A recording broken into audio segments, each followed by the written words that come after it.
Okay. And we are live, back with Zero Parades for Dead Spies. Last time, on Friday.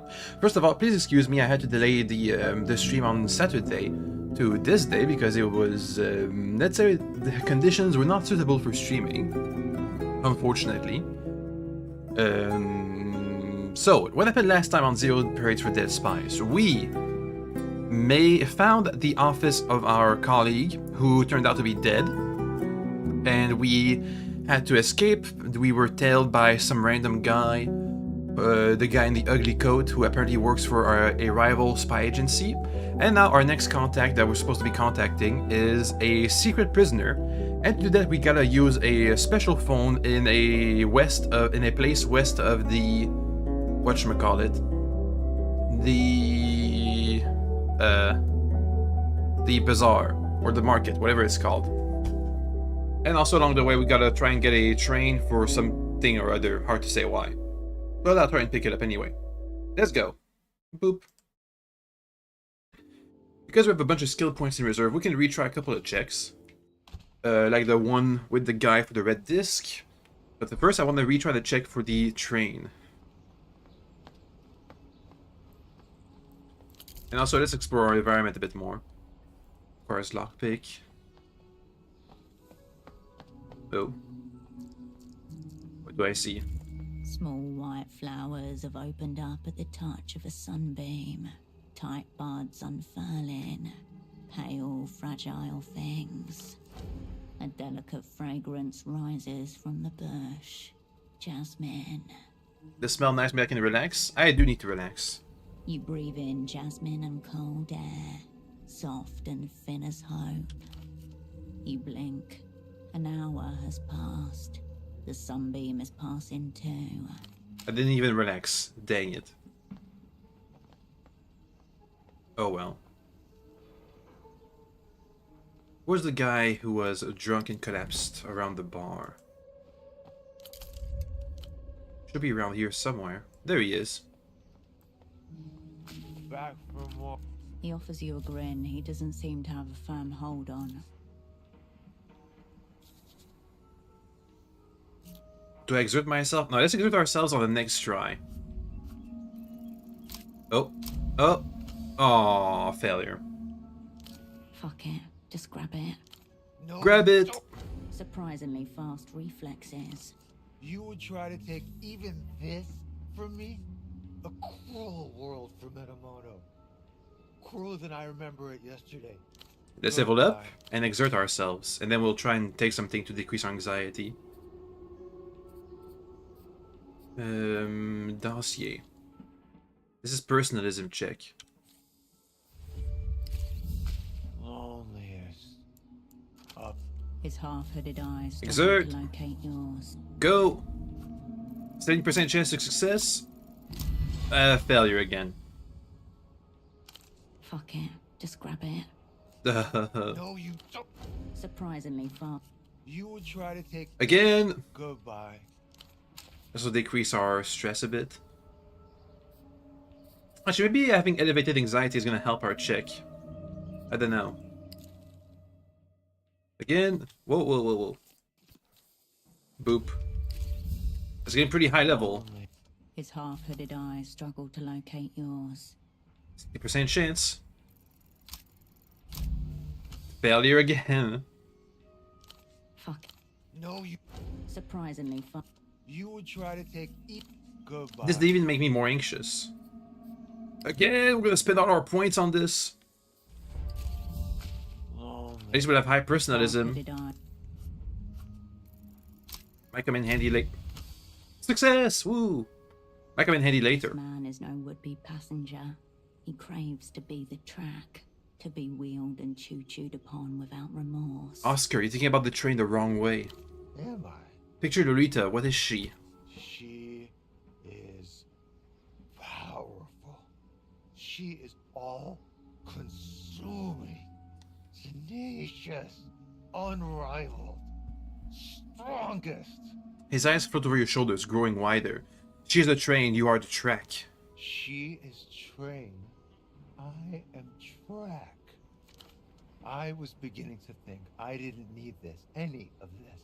That maybe the broken train was a sign to just move on if I could. But you're right. Of course. I crave a state of railwayness. I see it all now. My desires are clear. Lolita must roll upon me like thunderous locomotion. Is your friend the ambassador a big man? Medium-sized. Alright. You should really let her know how you feel. I should do. And then meet my friend the ambassador at the table to discuss terms. Okay, whatever. Give me the train. Oh yes, this. Too small for me now. You reach slowly into the pocket. Love is hell, isn't it? Now find the other half, and you'll have the full thing. You could even repair it and return it to Reno. I thought I was using this as leverage against... Well, what's his face? Or just hold on to it. That's half a blackmail tool you've just acquired. It's already humming with ill intent. Goodbye.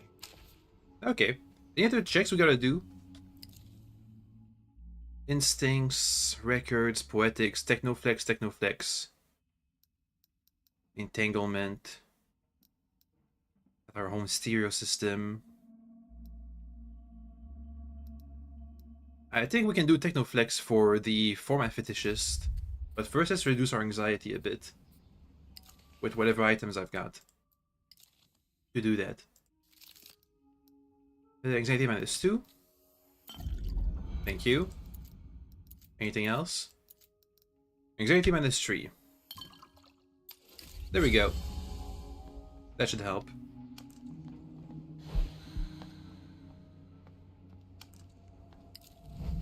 Wonder what being anxious actually does.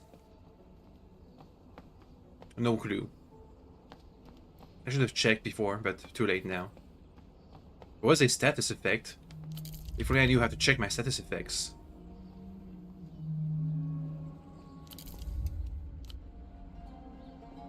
Hey guy, I got some info about his thingy. You again. Line 9 isn't running. Updates on the 9. Line 9 isn't running. They haven't finished constructing it, and it won't ever be finished. But how can that be? A gentleman from the Carabineros said it would be in service any day now. A handsome foreigner. The Carabineros were playing a trick on him. You'd think with all the MTER money this place has gotten, they'd have fixed their aerotrams. They're making a fool out of you. What am I supposed to do now? Any other way? There used to be a more direct route via Havergelia, but the border has been closed since it was re-annexed by La Luz. It's not so easy to get around as it used to be, you know? Hey, what are you doing here anyway? I was simply passing through on my way back home to Sundak. I had been working in Copablanco, but the work dried up. His eyes dart ever so slightly. Oh? That was more than a week ago, and, well, here I am. Despite his predicament, he's kept up with hygiene. His beard is shaved, his nails well manicured. Interesting. I'm a political economist by training. It must be said, this is the most handsome political economist you've ever encountered. Are all Sudanese political economists so, you know... Well versed in theoretical and quantitative approaches. No, I must say my combination of the two is rather exceptional. That's what I meant. You got a special skill set. Thank you, I appreciate it. Unfortunately, those skills have not done me much good here. Circumstances.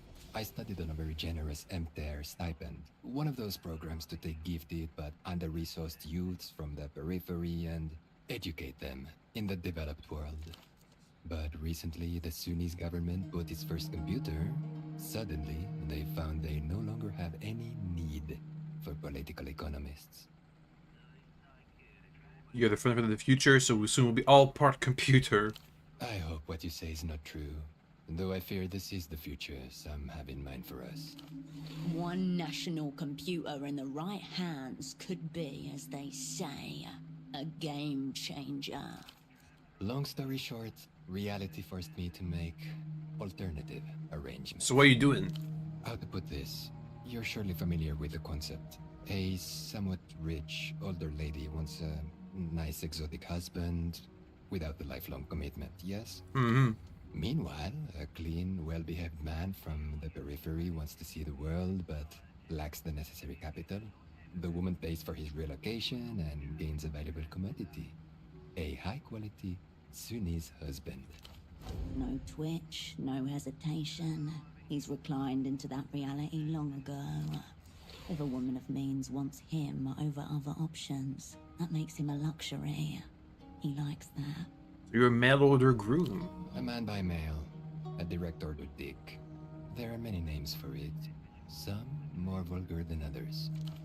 I offer companionship and a fair trade. If you consider it as a set of transactions, love's really no more than an economic problem. Uh-huh. What about the Sunni's husband what about the Sunni's husbands make them so desirable? Where else can one find men so clean, attentive, strong, and conversant in political economy? Traces of a born romantic linger in the man's voice. This was a doomed endeavor from the very beginning. In other circumstances, I believe it could have worked out brilliantly, but alas, in my case, endogenous factors conspired to thwart my domestic bliss. That sounds kinda bad. I disagree, madame. What's dehumanizing is to be poor, and to do nothing about it. Why are you trying to return to Sunzark? Did your marriage not work out? I will tell you, madame. It was the lapdogs. All 6 of them. Hmm? My betrothed. She wanted them to watch our lovemaking, my cleaning and housework, my lectures on recent advances in microfinance. Wherever I turned, there was a creature the size of a throw pillow, its black, wet eyes staring at me. Watching, trembling from invisible afflictions. At one moment, I wondered whether I was there for her pleasure or theirs. That's when I realized I need to escape Copa Blanco as soon as possible. Sounds like he didn't do so well in there. Back to Zunzak, very far from here. Maybe I'll go to work for my brother, or maybe I'll sign up for a term on the lunar mines. Really, I just want to escape the developed world. We have mines on the moon. You know very little about the lunar cadmium mines, and would prefer to keep it that way. Okay. A man turns back to his suitcases. You keep walking. Well, that was interesting at least. Next. Let's start with the format fetishist, and also let's retry some of these checks we failed before, if we have a good chance. You step back to the 100 strong. If only they could move as one. Bother shaped. What does that mean? You turn back to the bazaar. Are there any other checks in here to check? The door, nope. The fetishist, yes. Poetics on the transfixed child for the sword, meh. Plushies. The cosmonaut suit is not so bad. Not so hard to check. A low, tilting shelf marked in heavy block letters. Despised subgenres. Scan the shelf. Various sections are separated by narrow plastic dividers. A baffling assortment. Hairdresser music, children's choirs, self-love anthems, opinionated female vocalists, and too many keyboards. Middle section. More labels. Falsetto-centric. Made for pederasts. Made by pederasts. Pretentious time signatures. Yodeling, ululations, et al. You're not just flipping through records. You're going deeper into Petra's Museum of Loathing. The section Weaponized Boredom includes such titles as Music for Dentist Waiting Rooms and Narcoleptic Landscapes, both by Eloisa Alba. The care placed into the organization is itself an act of love, performed hatefully. Mm-hmm. A single label fills up the entire back row. L-pop. What does he like? You feel the media vendor's eyes on you as you flip through the offerings. Why is it in the back? Have you met fans of the slop? If I leave it out front, I'll spend the evening scraping fluids off the jewel cases. What galls me is that it doesn't matter how I label any of it. These animals thank me for being thorough, then buy two. Anything good in Try, there? but it's difficult to find something you're interested in while wading through the labyrinth of the salesman's disdain. Whisper funk albums, kazoo devotionals, a breakup/meditation EP, an album cover where the singer hugs themselves in the mirror, track Huh. lists with 9-minute-long affirmations, a solo project described as ecstatically celibate. You know there's something worthwhile in there, but it is lost amongst the brambles of trash. Try it. Hold on to the disc. Oh, hey, we got it. Reason will not help you here. Close your eyes and let your hand seek out what it wants. There. Swirling maelstroms of darkness adorn the album cover. Intricate but hardly visible patterns of black on slightly darker black. On the spine you find the title, Blood Golem. Is that the artist or the album? The artist. The album is called I Will Know You by the Sound of Your Structures Crumbling. What is it? It is what your hand wanted and Uh-huh. found. Violence. An all-out auditory assault. Its condition is pristine, as though it were pressed yesterday. For us and us alone. Look at the back cover. There is no track listing, no credits. Only violence in its purest form. Unjustified, unrighteous, primal. A soundtrack for violence could come in handy someday. Now, always. The salesman raised his eyebrows with surprised expression. Still crass music on a crass, replayable format, but at least it's not an active attempt to idiotize the population. I'll give you that. These are Portofio's filthiest gutter birth tunes, worshipped by your old asset, Ramses. Clutching this disc flips a murder switch in your spine, readying the meat for a coming massacre. I won't be held responsible for what happens with this disc. You turn your attention away from the shelf. Does it give me any bonuses? That's the wrong thingy. Where do I see my stats effects? Oh, wait, maybe it's here. 8 hours sleep. Oh, maybe.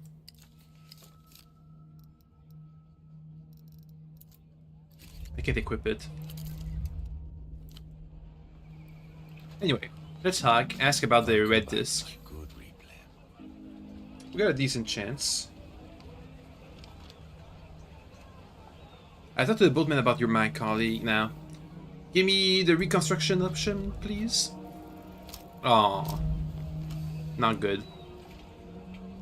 Can the one true format really be reconstructed?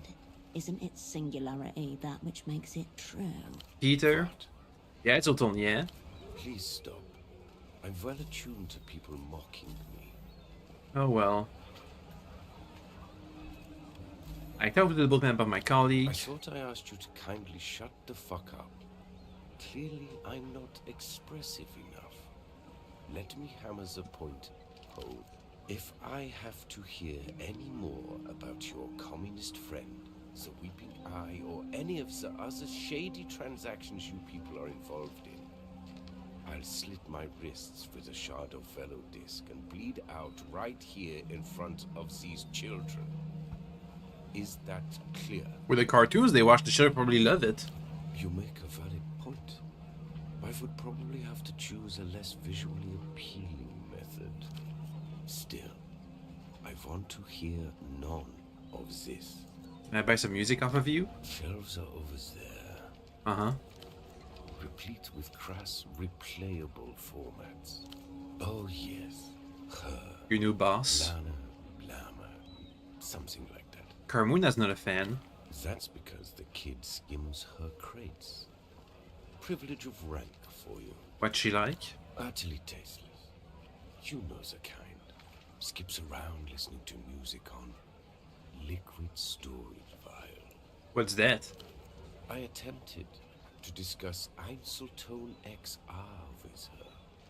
To extend a hand across the generations. She called me an Einzel cunt. Told me to fuck a disc. And did you? I did not. Obviously. Because that's all about the potential, right? Yes. But not in that way. Please stop. Okay, whatever. Sure. We'll have to come back later. It's fine. What about Carmuna's thingy? If I had to make a choice, I'd do the isotone disc question over Carmuna's thingy, but we'll see. Excuse you? Find some clothes. You return to the rack of clothing. We need a 10 or above. Oh. Oh, got it. You let your eyes wander up and down the rack, aimless until they alight upon a post-white jacket. A jacket? Spoiled by an array of multicolored stains. Smells like perfume, tequila, cigarettes. You slip it on and try to smooth down its faux fur mange. Your fingers come away with a coating of white powder. Lift my finger. Bitter, numbing. Ooh.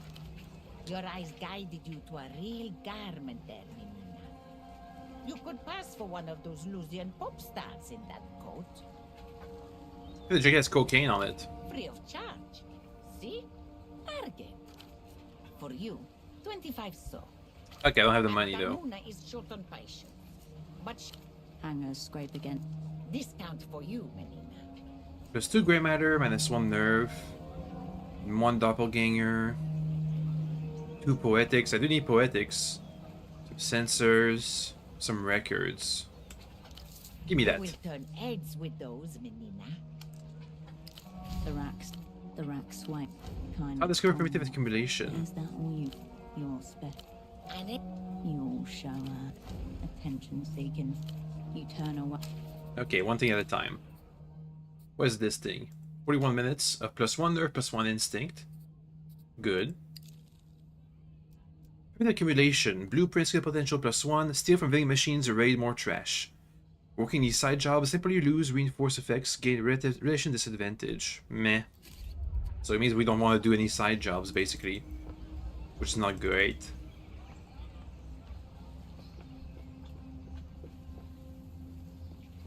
What about the check for the cosmonaut suit? We should be around here somewhere. There it is. A cosmonaut suit. Weapon 77. Not gonna happen. You try to remember something of astronomical significance happening in the year 77. But all that comes to mind is that was the year you were asked to leave ballet. That potential just undeveloped. You told your mother you left on your own. She said she was embarrassed to raise such a terrible liar. None of this has anything to do with space, though. Oh well. Focus widens back to the bazaar. Let's try again. That seems important. Records. And then my inventory, let's put on the nice shoes. They give me +1 records. A cosmonaut suit. A Do relic it. of- For a decent chance. Oh. Hey! Nice. A classroom with a buffed blue floor and white fiberboard tiling. The teacher rolls a square little television in on a cart. The girls in their final year of gymnasium gather round. The floor was cool against my legs. The camera follows the white column up, and then it jerks or cuts out. When the picture returns, there's just a white cloud sprouting new white limbs. The rocket nowhere to be seen. For a long moment, none of the students can tell what's happening. Then, one by one, they realize. A faulty seal, a minor propellant leak. Next thing you know, 4 cosmonauts are splattered across the face of God.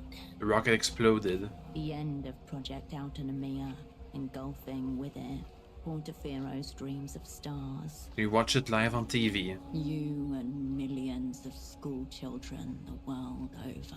Was it only Portofino who was going for the stars? Expensive, fruitless. The failure of Project Autonomia promptly tanks the Portaferan economy. Supreme Leader Nestor flees into his third exile not long after. Third exile. As for the bazaar, it's saturated with surplus equipment, memorabilia and replicas. The suit is most likely the latter. We found the coolest stuff around here. Few of it genuine, but does it matter if the feeling's real? Your focus more. Okay. What about the fire exit? Right over here. Let's try and explore what's inside here. The fire exit remains ajar. Squeeze All through the wedged door. into the Boo.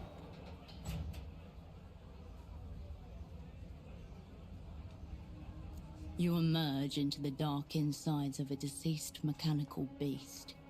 The only light comes from above a set of steel stairs, which you alight carefully, gripping the cold railing. Mm-hmm.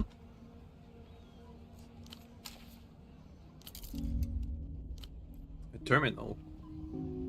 The sticker on the panel reads, Propriedade de Renotel.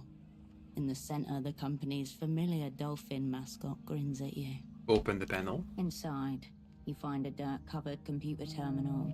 Above the gridwork of corroded wires, a sleek cable cuts a path towards the antenna. A spy terminal. A wound in the city's flesh. An orifice where the metal veins that twist and knot below your feet are exposed for a moment. Press it on. The ancient terminal groans in response. Relays clack in a series of deep, satisfying clicks, like pistol chambers locking into place. System waking. Please wait. Welcome to Renotel Control version 1.2. Copyright 87 Renotel. Enter command. Why is there a small angry line blinking at me? That's a text cursor, and it's waiting for your input. What do I do? The artery before you connects to every device connected to the Renotel wireless network. How to get this thing working? You know, how? Because does my character? I guess my character. Right now, my character does have low technoflex, but if they have high technoflex, would they still not know how to work this? Text cursor highlights the blank space where your command should go. Ask it. This is not the first time you've hacked into a phone terminal, though it is the first time you haven't been able to delegate the task to Asset Radian. Be good to have Ramses here. Machines are simple, Harsh. Just got to know what commands to give them, and they do the rest for you. I'll figure it out. For better or for worse, you'll have to. But there is one piece of advice you remember Radian giving to you for times like this. If you ever get stuck, you do what you do when among human company. Ask for help. You can literally type it in. Type help. 3 possible inputs, cold and toneless, flicker up on the screen. 1. Network. 2. Diagnostics. 3. Quit. Quit. Definitely quit. Stop it. Type diagnostics. Renotel Diagnostics is intended for official personnel only. Input external device to continue. Must be a security measure. A Renotel employee could get you through. Or, at least, their tools could. Network. Load in network. Pixels wink in and out of existence before slowly etching themselves into something larger. A chaos of blinking black squares, apparently random, and yet cohering into a shape that stirs something in your mind. Whoa. Before you, Portofiero's wireless network, a constellation of flickering nodes floating in a landless void. Where am I? You're one of the blinking pixels. That much is clear. Which one, though? The mess of black squares swims before your eyes.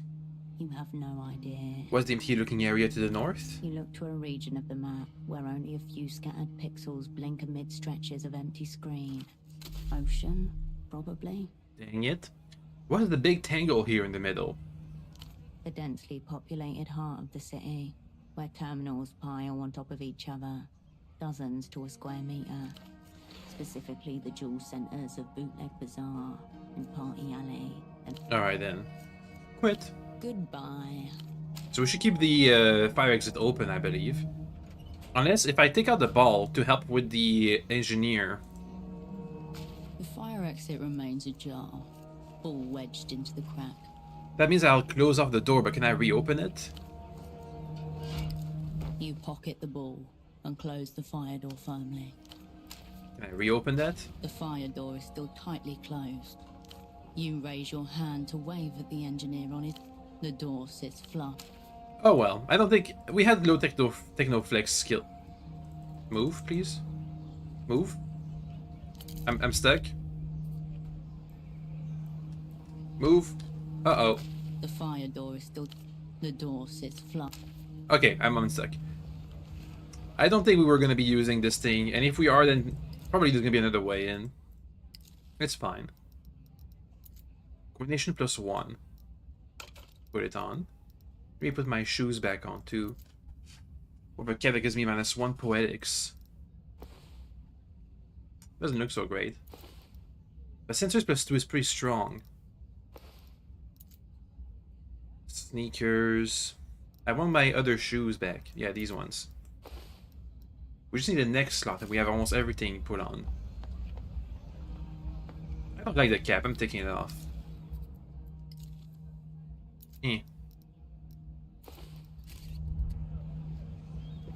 Exit! What's up? Welcome back, dang it. It's fine, don't worry.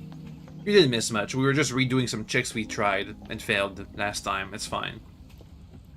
Get up, please. Well, we need a pry bar for that. Hope we're doing good. Yes! We're finally back with streaming. I had to take a break yesterday. Hopefully everything goes well. Save's coming. Nope, not yet.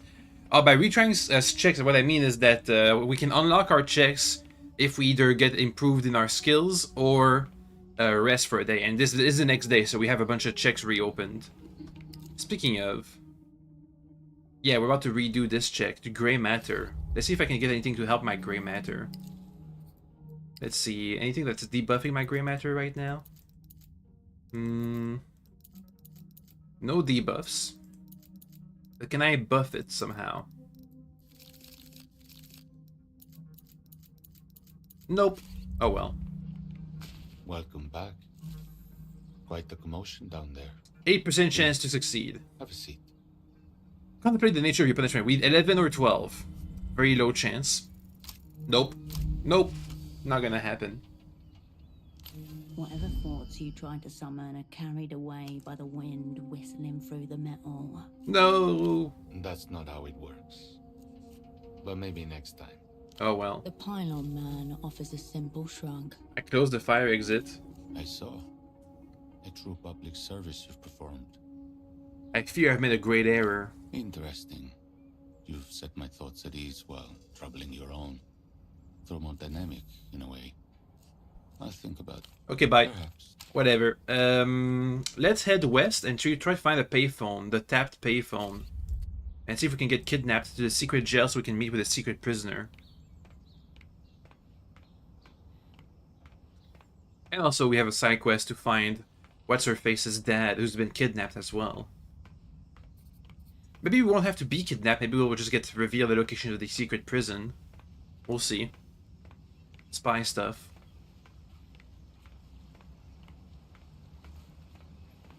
Down we go.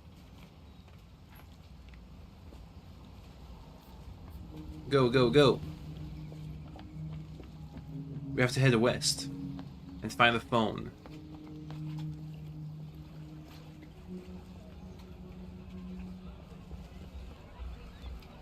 This way. And now from here on out we look out for a phone. The flyer promises steamy Sunians, freshly immigrated. Okay. No, go back up. No, go up, please. Thank you. Up there is the office, which we don't want. Conspiratorial flyer. A filthy flyer glued to the wall. A row of bespectacled men stare into the middle distance, while in their midst a lone figure looks towards the viewer. A man with a brown paper bag on his head. Baghead. Above him in bold letters, the reality situation. The Bagman Show. The Sub-Commandant A salutes you.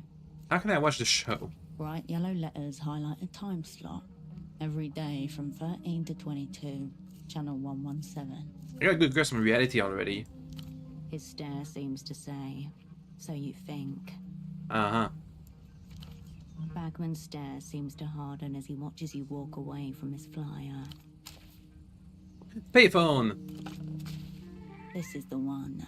The payphone that makes people disappear. AKA the phone everybody knows is tapped. Time to get kidnapped. A giddy feeling rises in you. as the payphone receiver emits a hollow whistle in your ear. Ah, I gotta do a check. Say the words that'll get you disappeared. 11 or 12. Nope. Failure. You imagine the scene.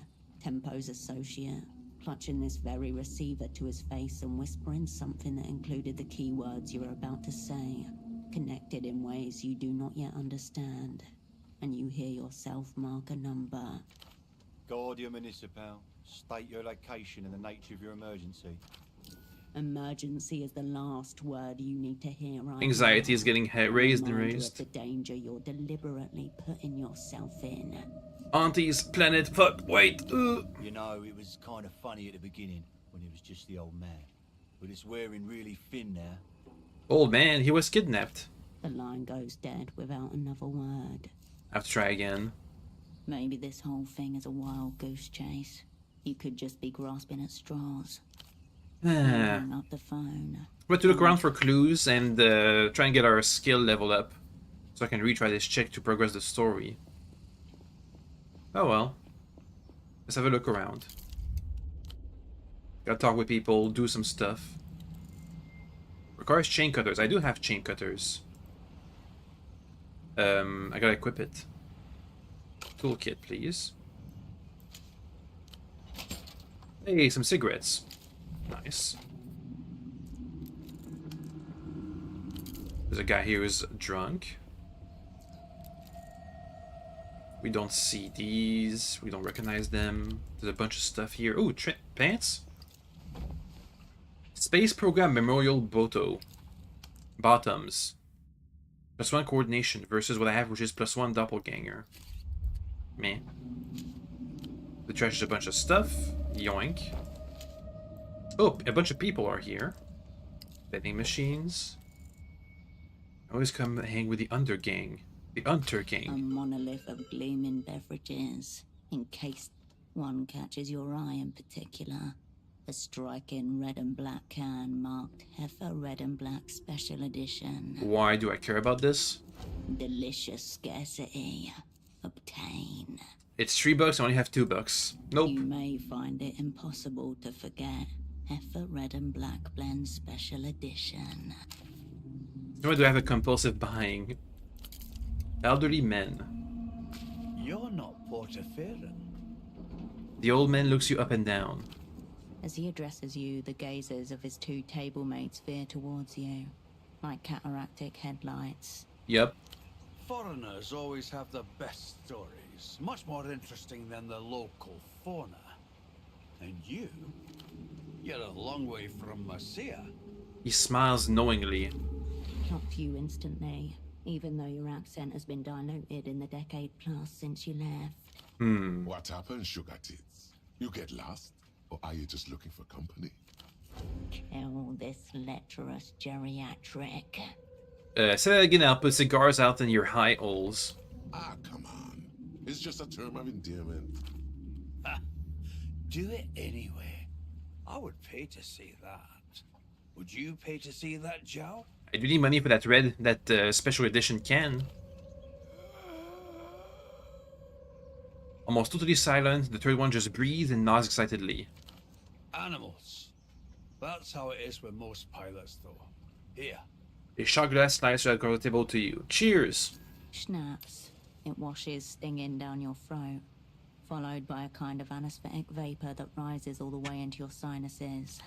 We're all strangers in this city. Why don't you join us? We've got nothing better to do. At least until the phone hugger over there fucks off or dies. He gestures over his shoulder.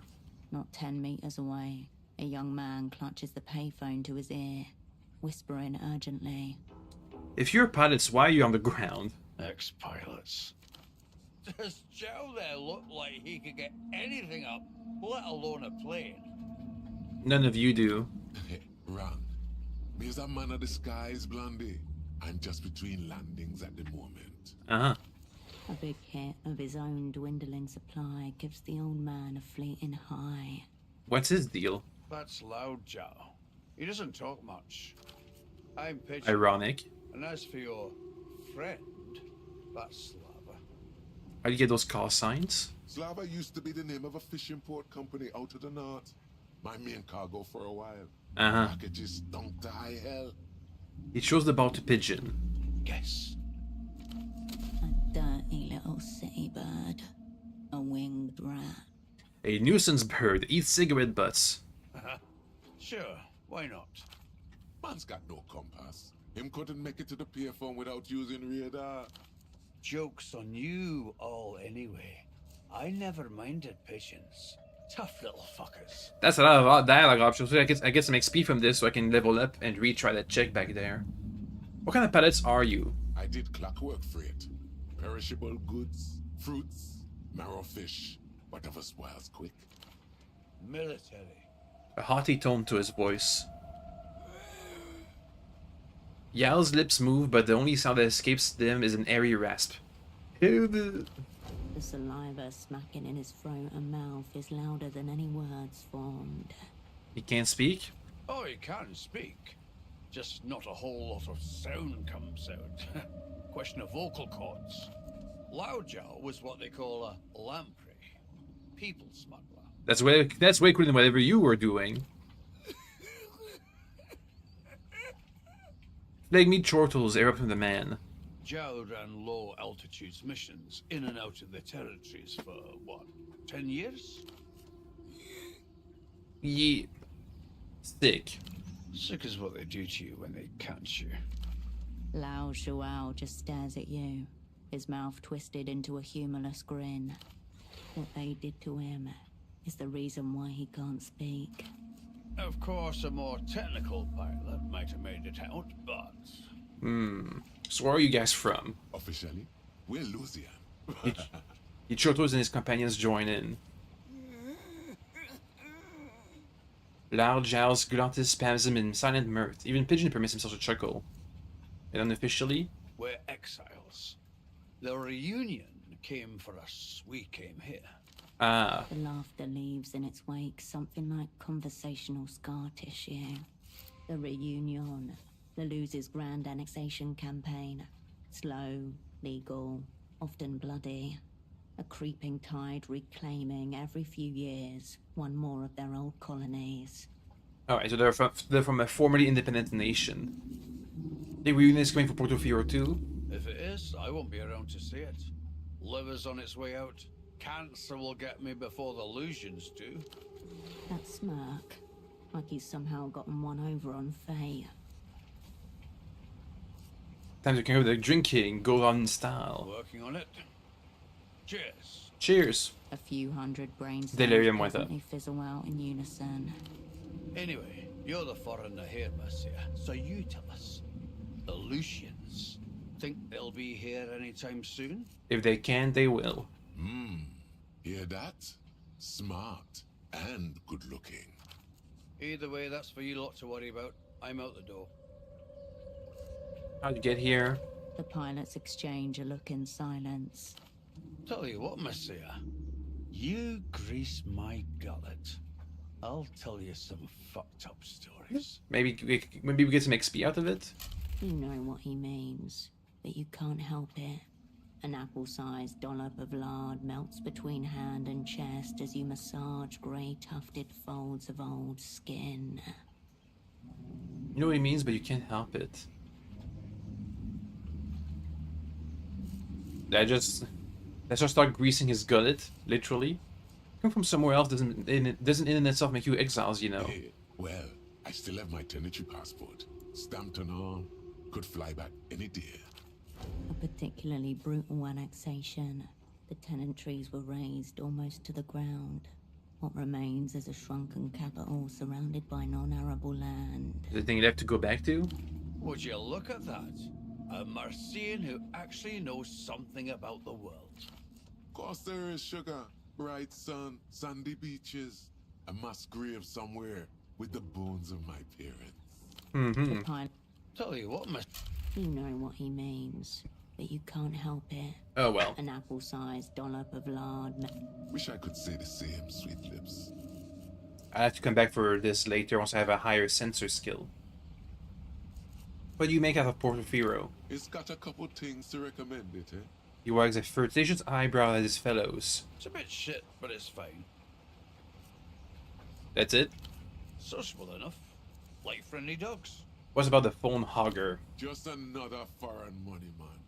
City's been full of them lately. Stuck up little shit. Strolled in one evening, couple of nights back, picked up the phone and hasn't let go of it since. Uh-huh. The pilot emits a growl, both disgusting and disgusted. That was a growl, not an attempt to speak. He would be making the same noise if he could talk. Who's he work for? Who cares, sugar? No one in a suit ever did any real work. Come on. Foreign money men in this city? Empty, obviously. Ah. Wherever there is money, the bloody hand of transnational capital is never far away. The guy hogging the miracle line every night. We all want our turn, sugar. What is it? The miracle line. The miracle line must be what that card in your pocket is about. It's just a sex line, Marcia. Though admittedly a formidable one. He's here every damn day. Stays on the line for hours. Doesn't care one bit if anyone else has had a turn or not. Only shuffles off once the sun sets. Only shuffles off once the sun sets. Sounds like you're jealous of his stamina. Nothing to be jealous of. He's an empty suit. Not even the decency to be sad. Let him rot in wealth. He's not rich, Slava. He just works for rich people. Ignore them, Mercier. They have no idea how money works. Uh-huh. You're meant to travel the world. Have you come across a secret jail? Two of the pilots slowly turn their heads towards the third, Ah. the silent one. In the silence, loud Zhao's breathing resounds like ragged wing beats. A leaden silence descends. You have touched on something that should not have been touched upon. Now, what makes you ask that?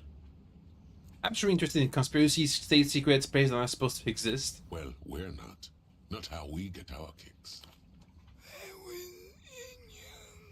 Again, his lips move but no sounds come out. If Joe wants to tell you, that's his problem. I'm not translating. I want to know. You shouldn't. Why don't you tell us something titillating instead, eh? Liven up the mood. In his perennial lasciviousness, he's trying to throw a lifeline to his friend. Did I this to give him the finger? Let me try. I will. Have you tried writing? Again, his lips move in silent narration. His companions may not accede to tell you, but he will, if you can understand him, that is. A red check, but we have a decent chance at it. Look at Yao. Steady breathing, a gaze as missing as it is fixed on you. 8 or more. That's a decent chance. Good start. And we got it. 8. Your attention hones in on his mouth and the minutiae of its movements. Jaw aperture, tongue position, lip retraction. Tell me slowly. Like exhaust from a dying engine, a loud exhalation emanates from his throat as his mouth begins to work. Captured, torture, moved, another location. It moved you around, never long in the same place.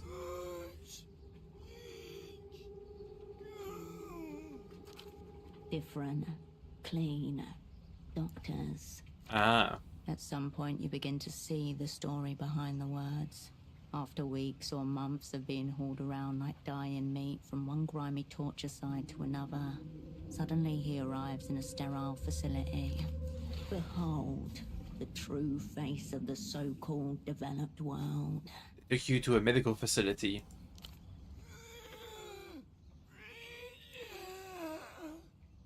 The movement of his mouth slows even more as he nears the end of his story. In your gut, you already know what's coming. Vocal cords, surgical, no anesthesia. Let me go. And once the experiments are done, they throw him back on the street and close the doors. For exhalation, the movement of his mouth finally stops. He nods. Now you see it, camouflaged in wrinkles, a necktie of scar tissue nestled in the folds of his fro. They too will know that you're alive, though. I don't know if that makes it better or It worse. takes a few moments, but the cynical, absent smile slowly returns to his face.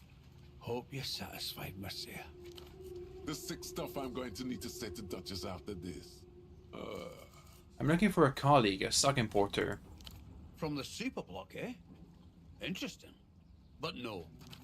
I would say ask the Duchess herself, but she doesn't talk about clients with other clients.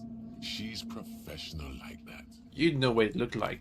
Can't say anyone like that struck me, but a lot of people use the phone line. The only reason why we rarely notice the hugger is because he refuses to leave. Pseudopod. It's as though he had been as much of a non-person when he was alive as he is now. You guys are old. You know a doctor? Sure do, sweetheart. The good Dr. Hugo's on his houseboat right there. Ew, it's near?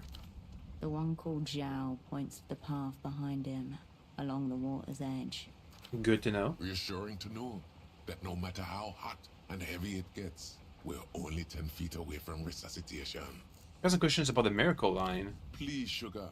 We can't deal with any more competition. The money man has us down to quickies. Seen this before? Show the card you found on Pseudopod. Will you look at that? His eyes widen for a moment, then he nods, then passes it again. Now where did a sweet thing like you pick that up? And it pans to my catatonic colleague. What a way to go, eh? Another chuckle spreads around the table. Spittle flies from his tongue as he simulates wholesale sexual annihilation. Behind the jokes, there's a seriousness. It's their one true pleasure in life. Don't worry, I'm sure that's where you're headed. Why, you're too kind. You want to help me get there? To answer your question, you used to see a few of these floating around, but not for years. Figure it was from before that phone was permanently hooked up. What is the miracle? It's always connected, that's what. No dialing, no choice to call anyone else. You pick up that phone over there, done. She's there. Duchess. Uh-huh. What's the catch? There isn't one. You call, Duchess answers. Simple. Beautiful. It's not just that, though. Whatever you like, whatever happens to be a thing, she has a way of finding it. People just open up to her. A tremendous honeypot, in other words, waiting to be tapped. How does Duchess make a living? Oh, that could be our honeypot. Why does everything have to be... Which is why Pseudopod connected with them. Because there's no way she could be on the line all day without making money, unless maybe she's not human. Oh, Slava would just love that, wouldn't you? Better than most humans I know. If it is about money, it's not in any way that concerns us. Line's been free for as long as anyone can remember. You're very open about having phone sticks around each other. I got nothing to hide. Can't speak for Pigeon though. Pigeon rolls his eyes and feigns indifference. What kind of sick, twisted shit are you into, Pigeon? I used to ask for some kinky stuff, but it's not like that anymore. Duchess and I are friends now. You can believe him or not, but the other pilots do, and they are eating their hearts out. How's that work? Talk to a person for long enough, it's inevitable you end up becoming close. Provided, of course, you don't spend all that time asking her to make animal noises. Toying with him like a cat with its prey. Now he breaks off another leg and watches the thing limp. In fact, regarding Duchess, I have a favor I need someone to do for me. You don't think you could help me out, do you? What is it? I bought a gift for Duchess's kids some time ago, but I haven't been able to track myself all the way up there. You know the Eyes location? widen. The other men regard him like some kind of god. Can you give it to her for me? Sure. Thank you, Marcia. Honestly, I'm just sad I can't take it myself. Wait a minute. Here. Critical Wolf Cop. Uh-huh. Tell them, Grandpa Sam sent it. Remember that. Got it. You know the housing campaign? Northwest from Party Alley. She's got a houseboat in the canal up there. Should be one of the only ones in the area. Houseboat and housing campaign. Thank you, Marcia. All the way up there. The plastic seems to almost hum in your hand. You turn it over and see 1 out of 6 stamped on the hard bottom. It seems to be a novelty cup. Merchandise for that Lusian propaganda cartoon that the kids were watching at the bazaar. Yeah, I know. Heavily applied paint gives off a petroleum smell that sticks to the back of your mouth. The spiky plastic and severe angles make it nearly impossible to drink from without taking an eye out. Form definitely came before function. 1 of 6. It is the sole purpose for their existence. Where can I find more about these cups? There must be some kids around this city who Alright, kids. gonna lead to something assignment related. You put Critical Wolf away and look back up to face the ex-pilots. Well, that was good. Until next time, sugar. Almost got a skill point out of it. Let's start with the guy that may be related to the Enter mission. Master Civils are through the roof. Unwise to your presence. A lanky young man presses the handset against his flushed cheek. It practically Is that a clings guy? to it, like a shipwreck survivor holding onto a piece of driftwood. Le Jeune. I don't know how much time we have. You have to help me fill it in. Whatever the person on the other end of the line has to say to that, it makes the man's eyes squeeze shut and his mouth slacken in a guttural groan. The line appears to be occupied. I can't possibly perform under these conditions. You have to make me. Is it a junior negotiator? The gap. I'm not even worthy to approach it on hands and knees. My little heart wouldn't be able to take it. What do you make of this? Show me the model train. A half-second glance is all he gives the wheel presented to him, before turning back to his phone call. His eyes skimmed right over it, almost as if it wasn't there. The rest of the model train is still out there, somewhere. Finding it might give you more leverage. I've been looking for a colleague. She thinks I work with the mouth breathers in the trade office. In this suit? Unbelievable. Yes, I saw your colleague, hanging utterly deflated from this very paver. It was despicable. How do you see him? When do you see him? As though I bothered to make a mental note. It was 2 days ago, evening time. Deflated? Like the wretched of the earth. Abandoned to shoulder a massive, indescribable burden all by himself. I could hardly look at him. The young man turns his back to you without another word. If you want to use the phone, you're going to need to dislodge him first. He should be leaving by nighttime. The air fills with erotic bleating as you turn to go. Frederic de Jeune. Good spot for eavesdropping. The medical clinic. I can ask about my colleague's condition. Scalpels, clamp sutures, unmeticulously accounted for. Patient charge set out in the open. Have scars above a bib of organs make you shudder. Mrs. Day sitting with his back to his memories. The one personal touch in the otherwise sterile, blank clinic.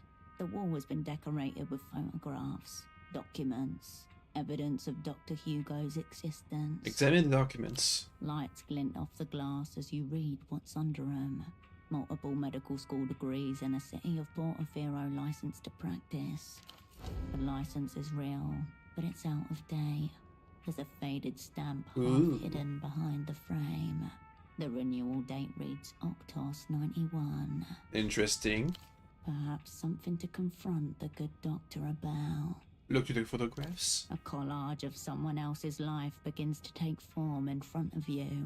Moments caught, suffocated, pinned under glass. Look for the professional pictures. A formal photo. More blackmail. 71. Hugo buried somewhere amongst rows of other fresh-faced new doctors. Then a newsprint clipping. Hugo receiving an award on stage. Hugo and a handsome bearded man, both grinning, their arms around each other's shoulders. The gallery continues. Hugo asleep on a pile of medical textbooks, drooling. Hugo adjusting some sort of massive medical apparatus. Hugo at patients' bedsides. He seems so different now. He's haunted by the ghost of himself, the person he should be now, hovering just out of reach. He wouldn't have willingly given up a career that meant so much to him. The medical board would be the only party with that sort of power. Maybe Dr. Hugo's had some trouble with his license. What are personal photos? There are many pictures of a much younger Hugo and a woman with a heart-shaped face. A heart-shaped face. So pointy chin and I don't know. What does that mean? At his medical school graduation, at a fancy dinner, both of them grinning on a broad walk somewhere. Her in a white pantsuit, and Hugo in a charcoal robe. He's not alone in any of these. A simulation of company, carefully arranged on the walls to keep him surrounded through the long days. Doctor? Welcome to the clinic. My name is Dr. Hugo. How can I help you? The man takes a measured sip of water from a clay cup as he eyes you carefully. I need a better skill before I try this one. I've never seen a clinic on a boat before. Yes, it's different, isn't it? I find that it is much easier to connect with my patients than it was at my old practice in Sunset. The Sunset is an upper-class district north of Keysark. The heavy floorboards are spotted with motor oil and boot prints. It's like another fairy tale. Yes, well, I'm happy you feel that way. If it's a fairy tale, it's one he's either grown very tired of or never wanted to hear in the first place. The floorboard's grown. The hole scrapes the side of the canal. These questions can give me a better chance on the check. What sort of practice are you running here? Family medicine. He folds his hand in front of him, face faced in a placid half-smile. The sort of serene, approachable expression that is considered key to good bedside manner. See a lot of patients here. Oh. He cranes his head out to look out the portal window. A man stands in front of the payphone, clutching the receiver. You're right next to the miracle line. No. I don't even know what the phone sex injury would entail. Sprayed dialing finger, overworked larynx, phone cord asphyxia. Definitely not. So what do they come for you to? Broken legs, heat stroke, parasites, ringworm, distemper. I'm somewhat of a generalist. Of course. I can ask you about the clinic again? Yes. Family med. The sort of serene, approachable Oh. A man stands in... Lucky to have you. Of course. You didn't get any bonuses. I ask you a medical question. Of course. What can I help you with? What makes somebody go completely catatonic, an empty vessel where a human being used to be? Catatonia is an incredibly general symptom. It could be caused by anything from overdose to meningitis to a stroke. I'd need to see the patient to venture a guess. Pseudopod will not be exposed, nor will you. Today he was fine medically until he's listened to a weird audio disc. What then? I suppose audio could trigger some sort of neurological event, but they are exceedingly rare. More than likely, it's a coincidence. He may have sat down, put on his headphones, and then had a massive cardiac event. Substance use is also rampant in musical subcultures, I've been told. No, it would all be guesswork, which is unwise, medically or ethically. Did you recommend another doctor? Someone would be reckless enough to diagnose a patient in absentia. I don't recommend such a doctor at all. Alright, so where can I find them? Alright, Party Alley. There's a clinic there, run by one. Gonzalo Gonza.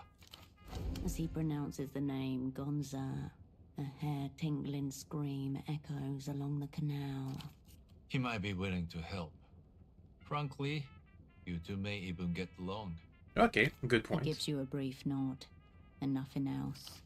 A nod declaiming any and all liabilities for whatever befalls you there. Let's go away. For now. Until next time. So where do I see my locations? Vending machine, phone, white checks, travel. Ah, there we see the locations. Clinic, the fogged mirror. What is that? Down there. That's the bar I was thinking of yesterday. No locations here. No locations here. No locations here. One destination here. Okay. Well, we did what we came for. Or we got what we came for. Whatever. Excuse me. The upstairs room is private. What's up there? Telling you would undermine the point of it being private. Now, please. Sounds like you're trying to hide something. I live here. Please, just stop. What if I press him about his Hello. papers? Statehood. Can I somehow get a bonus to that? Hello. Again. Until. Statehood.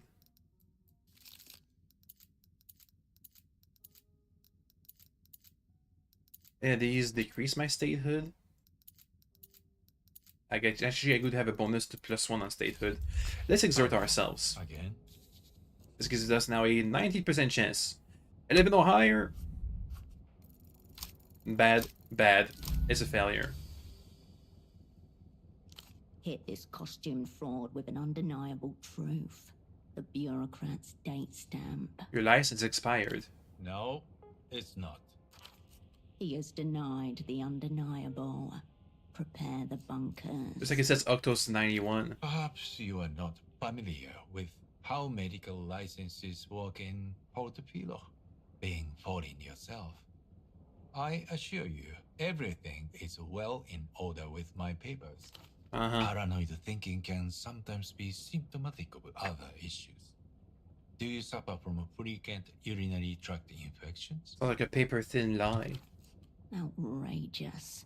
Your urinary system is clinically and ideologically pristine. Are you trying to say that Octos 91 wasn't 3 years ago? Of course not. I'm just suggesting that you are confused. Have you had your eyes checked recently, by any chance? He sits at his desk, hands folded neatly in front of him. So that's it then. Won't get another chance to ask him about it, so whatever. Which is weird because I do have a specialty. I have a high stats in that specific skill. I guess I should have kept it for later. But I have high. This is one of my high stat. Yeah, 4. I can only have gotten the +2. Strange. Oh well. Sometimes you get lucky, sometimes you don't. Let's see up north. Can I not go up north? Actually, yes. If I go back to the payphone. And then go up north.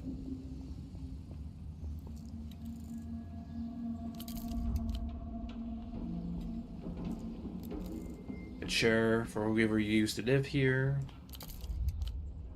Oh. Then it catches your eye.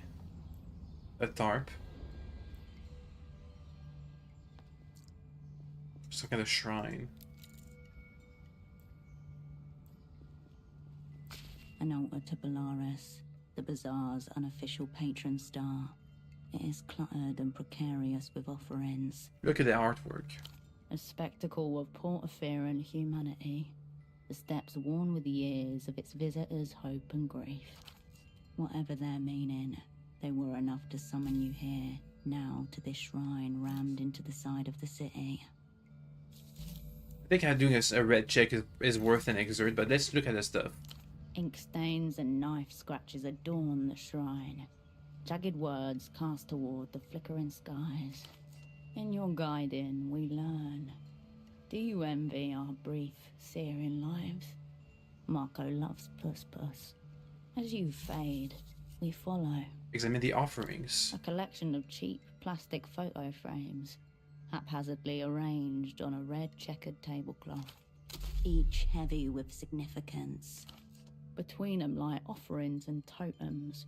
A necklace, some out of circulation coins, an old packet of smokes. Photographs of Malin's father. There's no sign of the missing vendor. The cigarettes. Ouroboros Black. As soon as you pick it up, you feel that whatever's inside it is not cigarettes, Outslide a few staple pages folded neatly into a little cuboid, almost exactly the dimensions of the package. Oh. Rite of passage. It's an exit visa. Permission to travel freely out of Portofino. It's a drop. A hush falls over the shrine. A wisp of smoke tendrils into the air. More smokes, more secrets. Nearly everyone in theatre learns this trick eventually. An elderly man stares back at you from a printed headshot at the document's apex. Long black and grey hair swept back in a wave. Augustino Dante, according to the name on the pages. Born in the year 27 in La Luz. Are those legit? The name, who knows? The document, yes. City issued. I'll take Holographic. those. You refold the pages along their elaborate creases and slip them in your pocket. Exert. Is there a prayer? Bad. Okay. Okay. We got it. You adjust your position and gather the appropriate reverence. The audience of framed strangers watches you in silence. Check on Lord the Phantom Line Engineer. Prepare A yourself. prayer of interference. For the gambler palming a final chip. For the veteran lacing up boots cracked at the heels. For the fool stepping into the current and demanding the river change course. I came back, Polaris. Your words hang in the air, brittle as glass. Give me strength, focus, The energy. noise of the world beyond the alley dims. Sunlight flickers, casting jagged shadows across the photographs. Protect me from myself.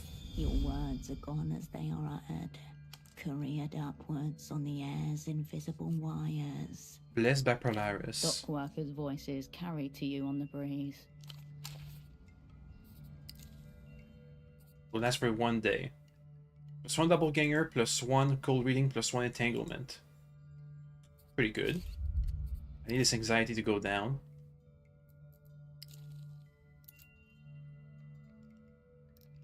Consume this.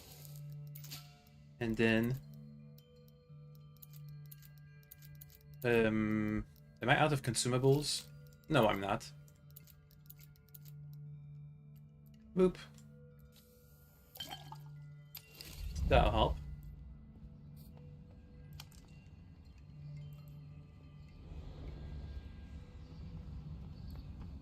More beer. What do we have here? Big rolls used to cool here. A card game. Oh. Hard gummies. Gives me +2 fatigue, but also gives me a status of hard chewing. Don't know what that does, so I don't know when to use it.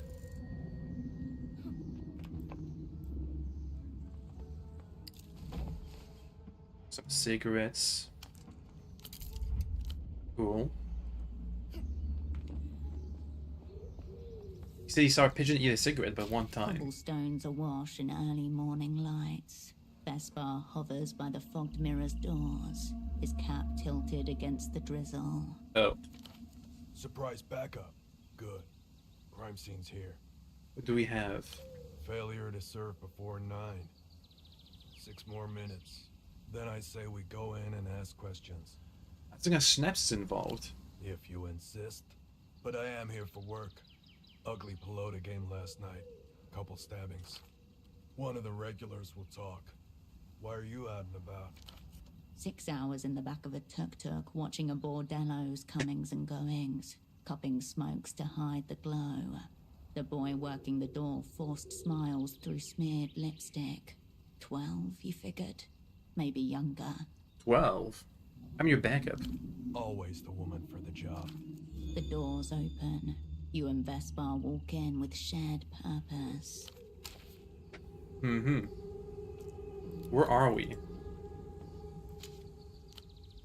Pelota hat. Gives +1 blueprints, -1 records. Party alley zone tris. Zone number 3. Where does this lead? Where am I? Party alley. Next to the bar. Yeah, but it's not open yet. I can still knock at the door. A slanted aluminium box is bolted into the pylon's spine. The word Renotel is etched into the metal. A familiar dolphin grins at you. Poke the dolphin. Cold and hard, but the playful smile remains. Open the box. Inside, a slab of beige plastic. No buttons on. Your fingers find a steel. There's the on button. I know. System wait. Mem check 00016 KB.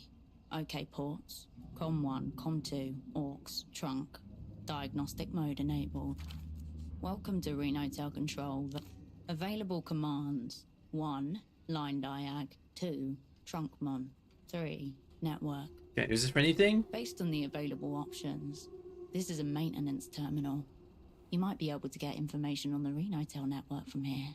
First option, some sort of diagnostics tool. So the name suggests. Around you, hundreds of landlines run up and down the pylon. You can look up details about local lines. Assuming you had some way to identify the line in question. Trunk monitor. You know, for monitoring trunks. The terminal clunks. The screen flickers, awaiting your input. Type line diag. Line diagnostic mode. Enter landline identifier to proceed.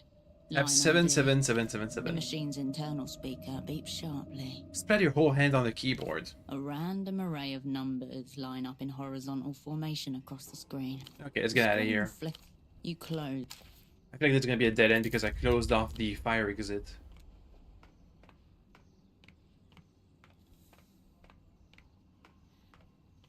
What about this thing here? What was that? Can I examine this thing? You have to be on top to examine. Oh. They're made of concrete, long defeated. Whatever. Let's knock at the door with a bar. Oh, I can come in. Even though it's not the right time. You step over the threshold and into a memory.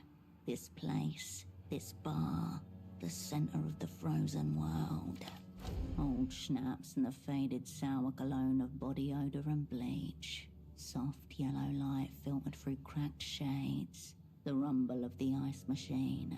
A hissing television. Exactly how you remember it. The fogged mirror. Favorite den of Keysok's local Pelota squad and their partisans, as well as a certain disgraced spy of the Operant Bureau. Back when you were still the old Cascade.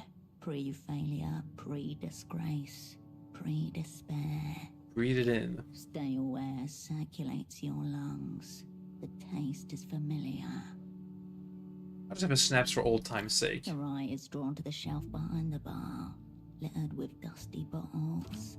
The best part about this place is that it's open all night, every night. It's not even night. The doors are always open to you, as they are now.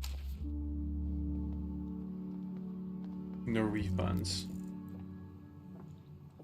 On the wall above, mounted like the taxidermied head of a bull moose, is a toilet. Scratched and yellowed porcelain. Told you gonna recognize me finally? On the lip of the sea. Brownish. We used to be around here 5 years ago, so how come nobody's recognized us? Do not entertain further investigations of what the smudge may be. It's safe to assume that you don't want to know. I must know.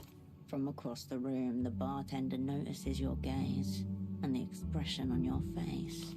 Don't worry. The smudge on the rim is just blood. What's the story here? 83. Kisok versus Recreación. The referee sent Peña off on a bullshit call. A riot ensued, as per tradition.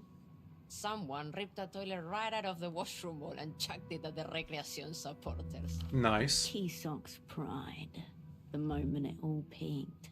When all the madness and meaning in the world swelled into one glorious, unstoppable wave. Countless injuries were reported in the aftermath of the incident, and 2 fatalities confirmed. Viva Panico Ceramico. The bartender gives a small, approving nod in your direction. So, do they still not recognize me? Am I supposed a shrine to an object of God? Am I supposed to be, like, in disguise, change somehow, for these guys to not be able to recognize me?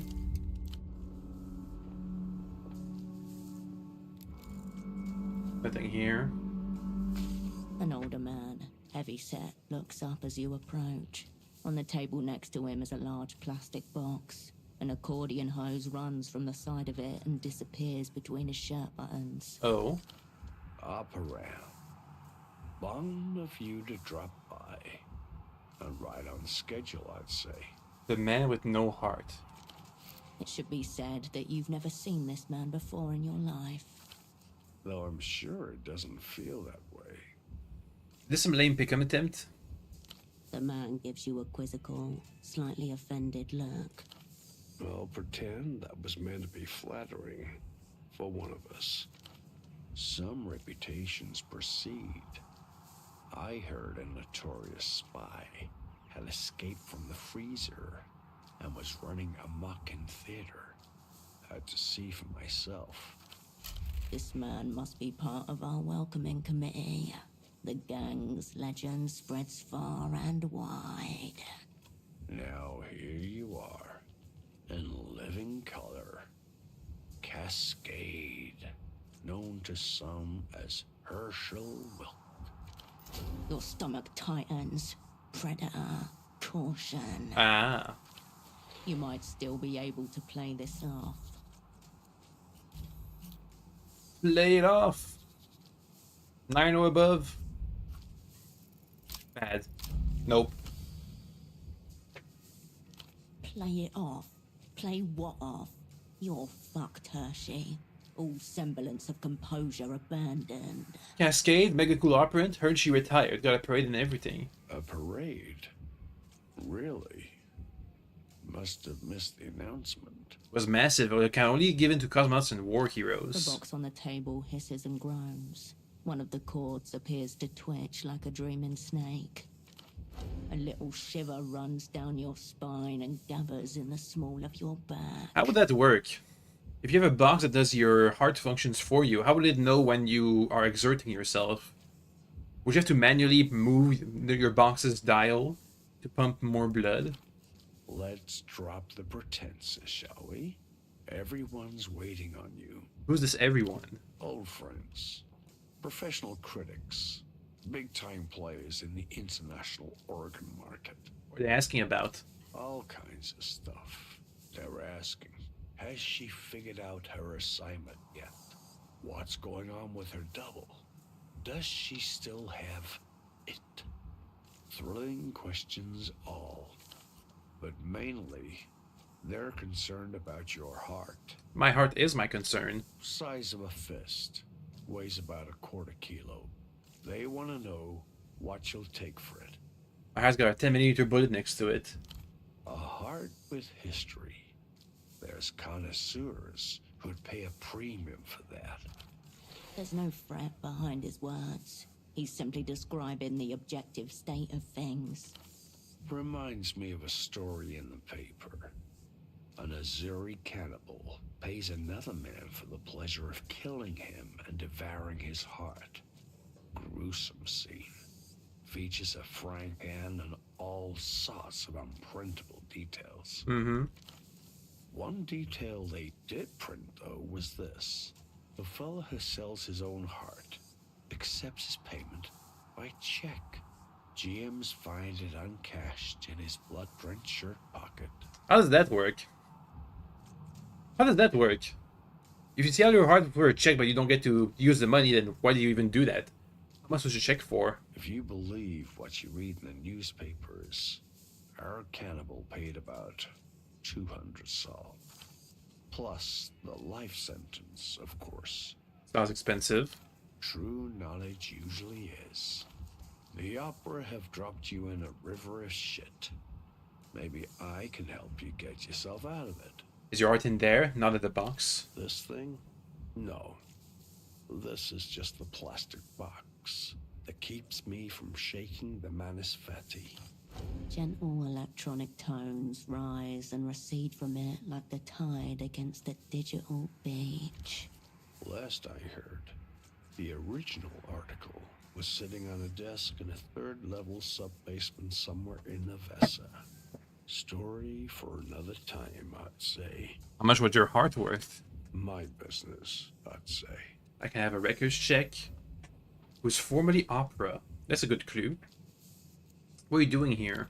This was your old haunt, was it not? See why you're drawn to it. Spacious, decent sightlines. Noisy enough to make bugging impractical. At this hour, the bar is nearly empty except for the hardcore alcoholics. And yourselves, of course. Meanwhile, the bartender washes a few glasses in a tiny sink, looking up every now and then towards the television. Yes. This place will do.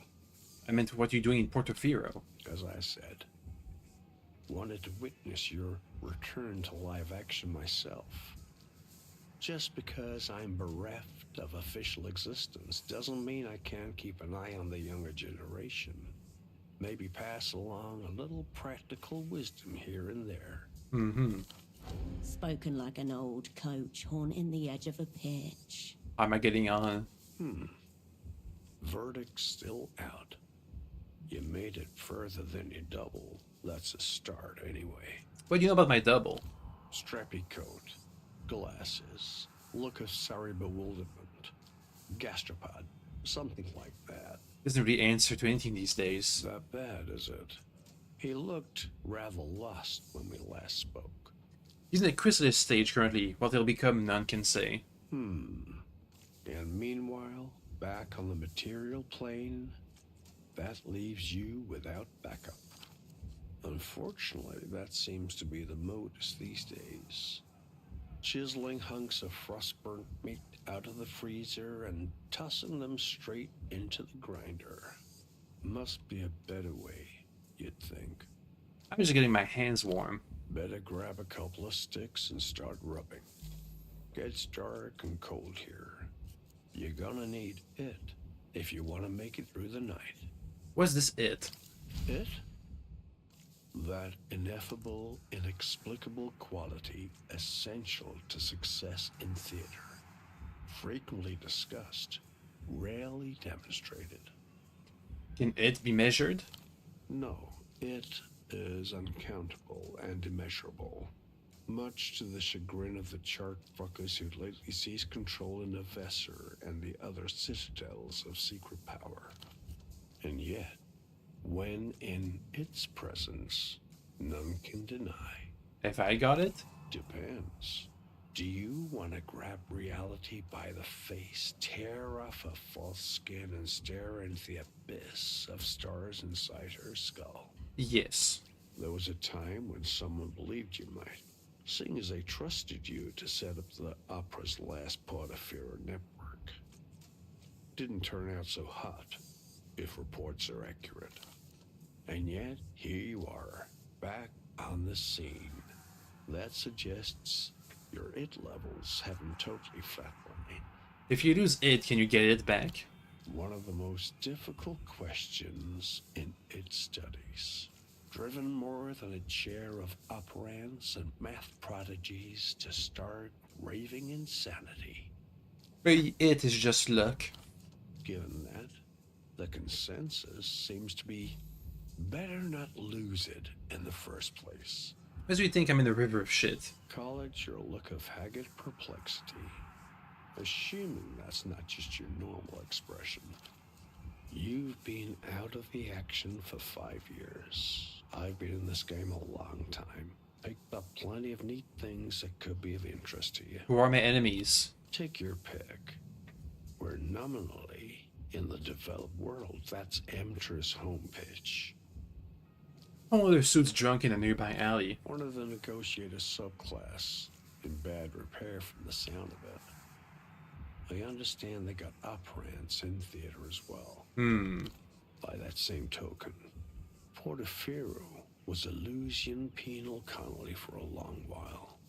Some people think the Weeping Eye are lurking around every corner. You forgot my greatest and most unpredictable foe, me. Naturally.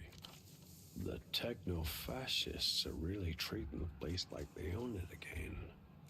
Operating out in the open like that suggests confidence, I'd say. Got a lot of questions we can ask. Give me an example of one of these neat things. Take a recent sample. One of your enemies has set up a secret jail somewhere here in Kisak. Strike a chord. Mm-hmm. Disturbingly topical. Which enemy is it? The rich one. Emter. Tempo was laying low from the Weeping Eye, not Emter. It would be very bad news if both the Operant Bureau's ancient enemies were mixed up in this. My offer is this. I share with you a little from my wall of shadows.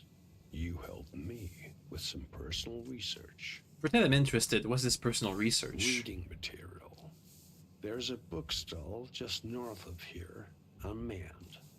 A holdover from more idealistic days. Okay. There's a certain magazine in there. I'd like you to bring me a copy. What kind of magazine? Ultra middle-brow poetry, if I understand correctly. Somehow this city with a literacy rate hovering about 68% manages to keep an arc of high culture afloat. Curious, don't you think? I can do that. Come on. Bring it here, once you've got it. I need some info. Forewarned is forearmed. What's the reunion about? Losing elites with a hard-on for maps. Kicked off in the 70s when Luz re-annexed a few neglected ex-colonies. No resources at stake. The world didn't fuss much. Now that they've dispensed with optics, the reunion's really picking up speed. That's got Emter sweating around the margins. What's made the Lusians so brazen? Probably they realize their opponents are too worried about smudging the world's makeup to really get into it. But it's your party that's really shitting its britches, wondering if they missed a fundamental, non-dialectical variable along the way.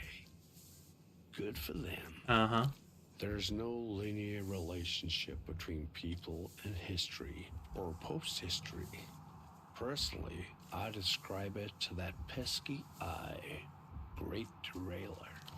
Someone's already started drafting the next chapter. Rest of the world's just catching up. There's a personal interest of somebody. I think pop star. Music, not really my area.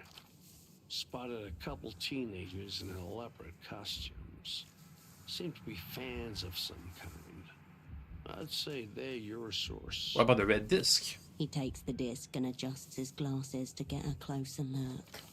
Two things stand out. First, this is an unusual format. Einzelton. Not just standard consumer fare. What's the other thing? The artist, Ultravioletta. The Lusian electro pop. Yeah.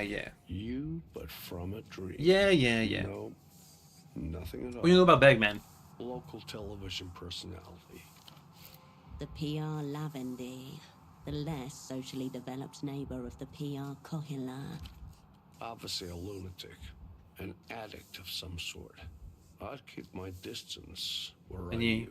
Any ideas? He's got a glorified rat hole in the housing campaign. Calls it his Fortress Studio. Across the rooftops, I think. Please, up around. There's cavorting with the genius loci, and then there's wrapping your mouth around a raw sewage line. Ugh. That said, he's got tens of thousands of regular viewers. Not bad for public access. You thinking about Pseudopod? Only what's in his red folder.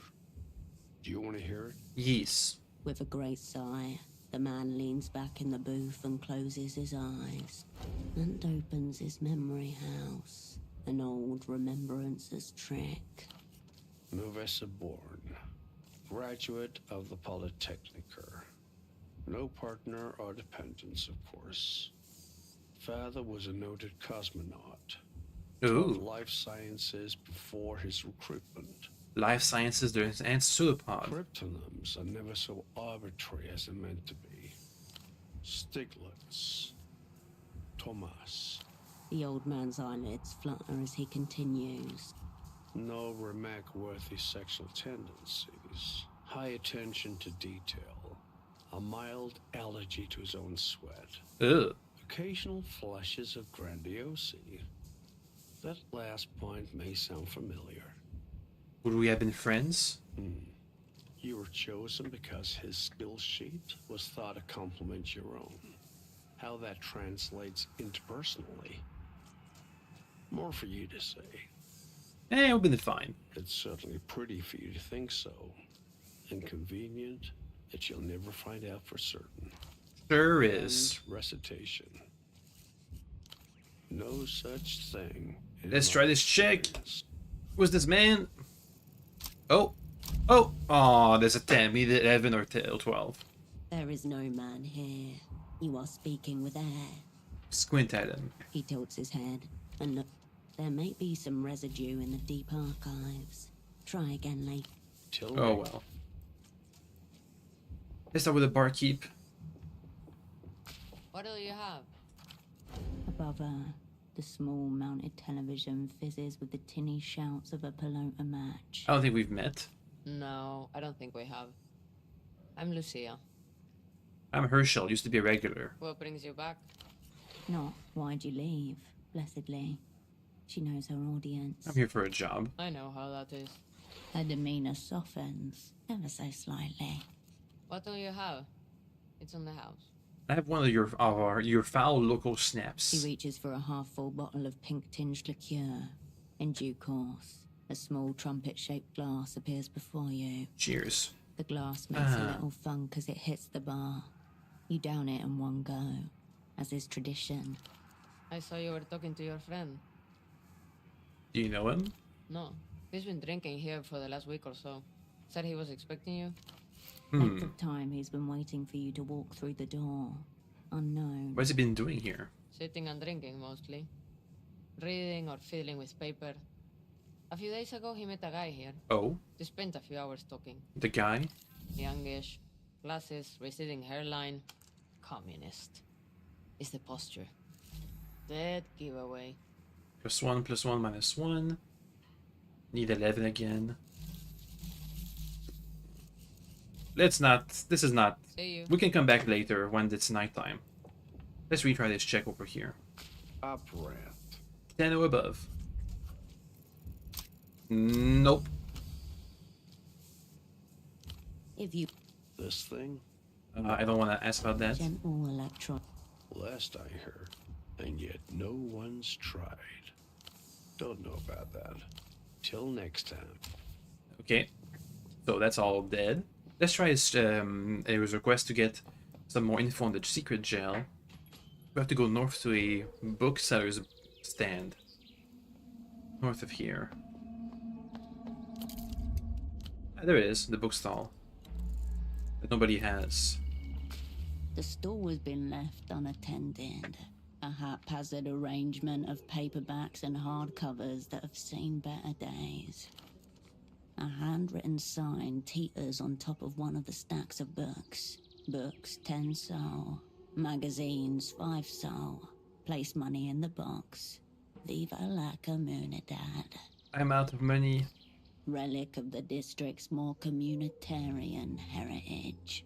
Browse the stall. A few scrawled tags separate the various teetering piles into vague sections.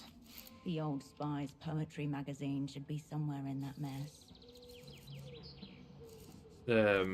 Browse the magazine.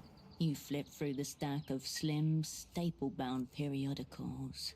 Faded fashion catalogues 6 years out of date.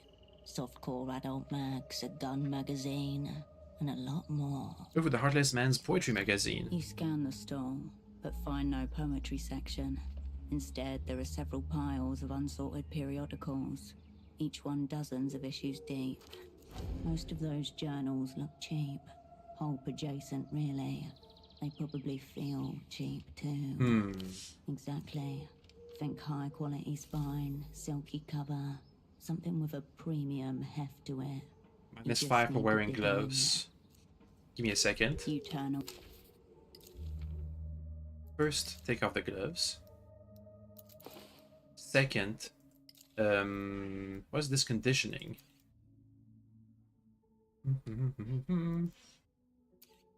The quest for it. No chemical, technological, or therapeutic intervention could aid you in this dangerous metaphysical journey.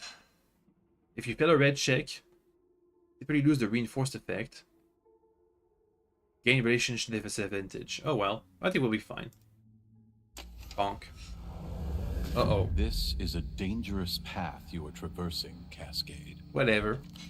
In the subterranean halls of the opera, the ancients are whispering about you.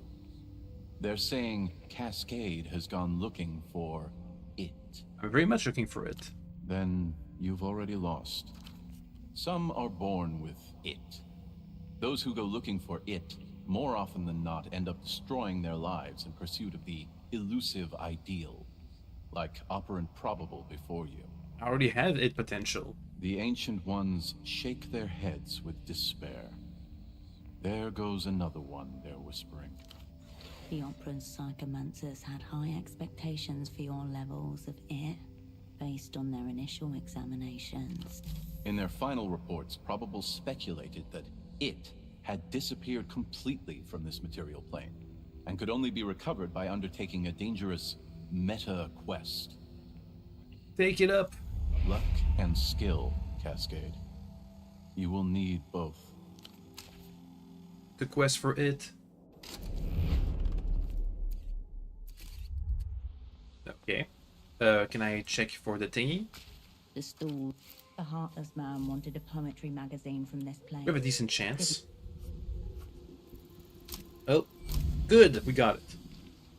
Now we just need the money to pay for it. The tip of your finger absorbs the history of each periodical as it brushes against them. Most are ancient, falling apart from overuse and exposure to the outside weather. But then, you come across a small collection of a notably different stock, not far from the top of the pile. They're sturdy, recently pressed, and the finish is smooth to the touch. Pull your findings out of the stack. Out in the open, the glossy cover catches the light. You have discovered something called the Nos Correntes Review. Seems expensive. In the bottom left corner of the issue on the top, printed in small but neat letters. Spring 96.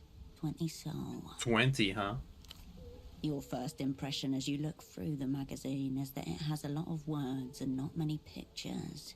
It appears to be a literary magazine with a focus on poetry. I'll take it. You take a copy off the top. Yoink. You turn away from the piles of books. Then some light theft. Dishonor system. A spy doesn't really. Who knew that spies had honor? I guess they do, but not for this kind of stuff. Operant. Here's a magazine. Brilliant work. It seems your pomegranate folder was true to life. Kind of simulation? Closer to a dissimulation, but no need to belabor the point. The experience was real. That's what matters. Okay, give me info. Awful places. A bit like massage parlors or business schools. They dress them up all sorts of ways, but on the inside, they're pretty much all the same. So let's review once more. For the operants in the back. First requirement. A secluded location with easy access. The docks. Desolate enough, though somewhat lacking in suitable structures. Look further afield. Second, an inconspicuous facade. There's an abandoned pet store near the old docks. Could fit the bill by its description. Though if you just wandered in, I wouldn't say it meets the next requirement. Lastly, modern security. Don't know any place like that. I wouldn't go so far. Oh. He slides the copy of the North Correntes Review back across the table and taps the cover with a fat finger. There are some who'd say the developed world is nothing but a great big mask, obscuring a face of horrors. The poetry magazine is the jail? I hear they're accepting submissions, if you got the stomach for such stuff. That's one last thing. What do you get for helping me? Call it talent scouting. I may be a non-entity, but I'm not entirely at the game. Wanted to see for myself what it is the opera once saw in you. Mm-hmm. A damaged heart, longing to redeem itself. A fevered mind, desperate to order the world around it. Good luck getting yourself in jail, and better luck getting out. We'll see Till how it next goes. time, opera. So the location is the poetry place in the housing campaign. The studio, the apartments, nope. The magazine office, near the roundabout. Let's head over there. But not before I spend a point upgrading my nerves, and we retry that call. Boop. Let's retry the call and see if we can get ourselves pre-jailed before the end of the night or something.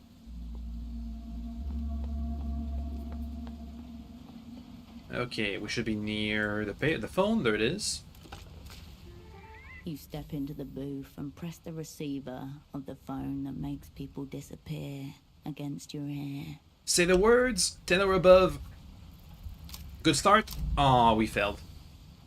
Oh well. Once more. This gives me anxiety. It's Ouch. hard enough to do this yourself. Oh well. Let's go to the jail itself then. The poetry magazine's place. Near the roundabout. Down this way. While we're here, we unlocked the check for the engineer. Let's go and do it again. Can't hurt. Take our chances.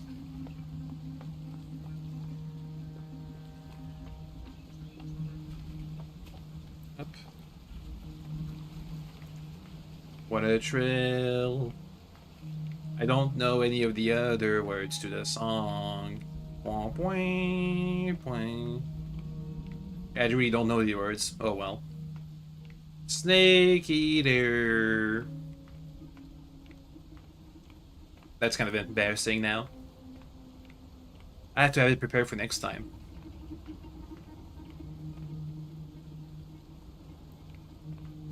You've come back. Do my check again. 16% chance to do it. 10 or above. Roll the dice. Awful. Just as a crumb of thought appears to form, the loud coo of a pigeon snatches it from you. Bad pigeon. The pigeon coos again. It's perched on a beam, only a few meters away, staring at you. You're lucky I'm unarmed. The pigeon bobs its head and coos again. I don't think the bird's the problem. The bird is the problem. Go down, please. Point, point, point, point, point. Well, we're gonna head to the poetry shop and see if we can get more details on the jail. Maybe get some XP so I can retry that jail, get to jail check. We'll see. Boop, boop, boop, boop, boop, boop. Let's find it. Run. This way. Oops. Over here. Hopefully we don't need to pass a poetry check because we have awful poetry skills. So down here. There's the magazine shop.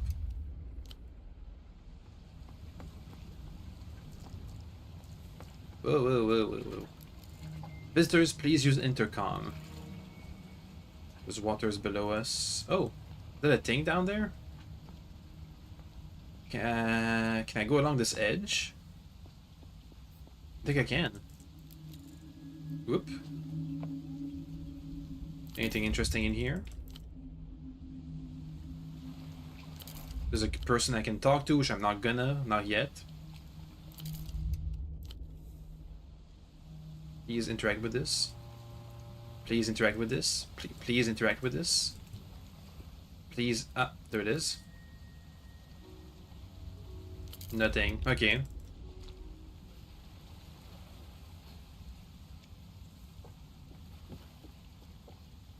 small jetty. Might come in handy later. Here we have a sun-touched man. Wasting valuable shrimping hours. Well, did you see it? See what? The shirtless man has eyes on you, but he's speaking to the girl who just clambered out of the canal. No, but... Daddy can't catch any shrimp for dinner if he's thirsty. So come on, back down you go.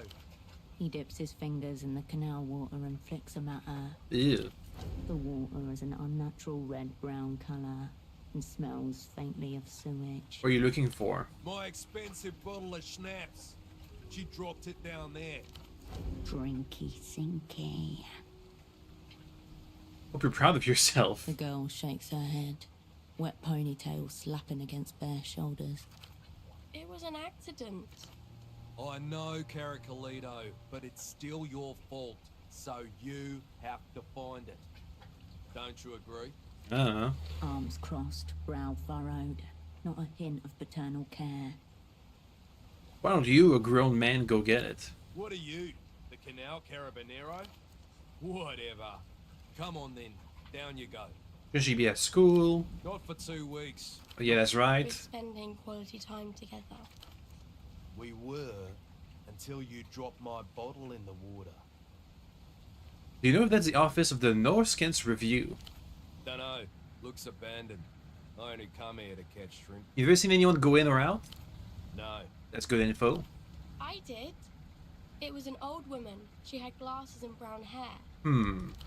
She's in spy school now. Class in session.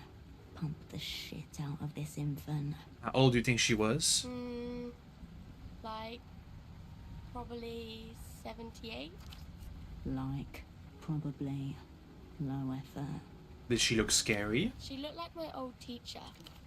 Useless comparison. Thanks, Shadowplay. Mrs. Silver.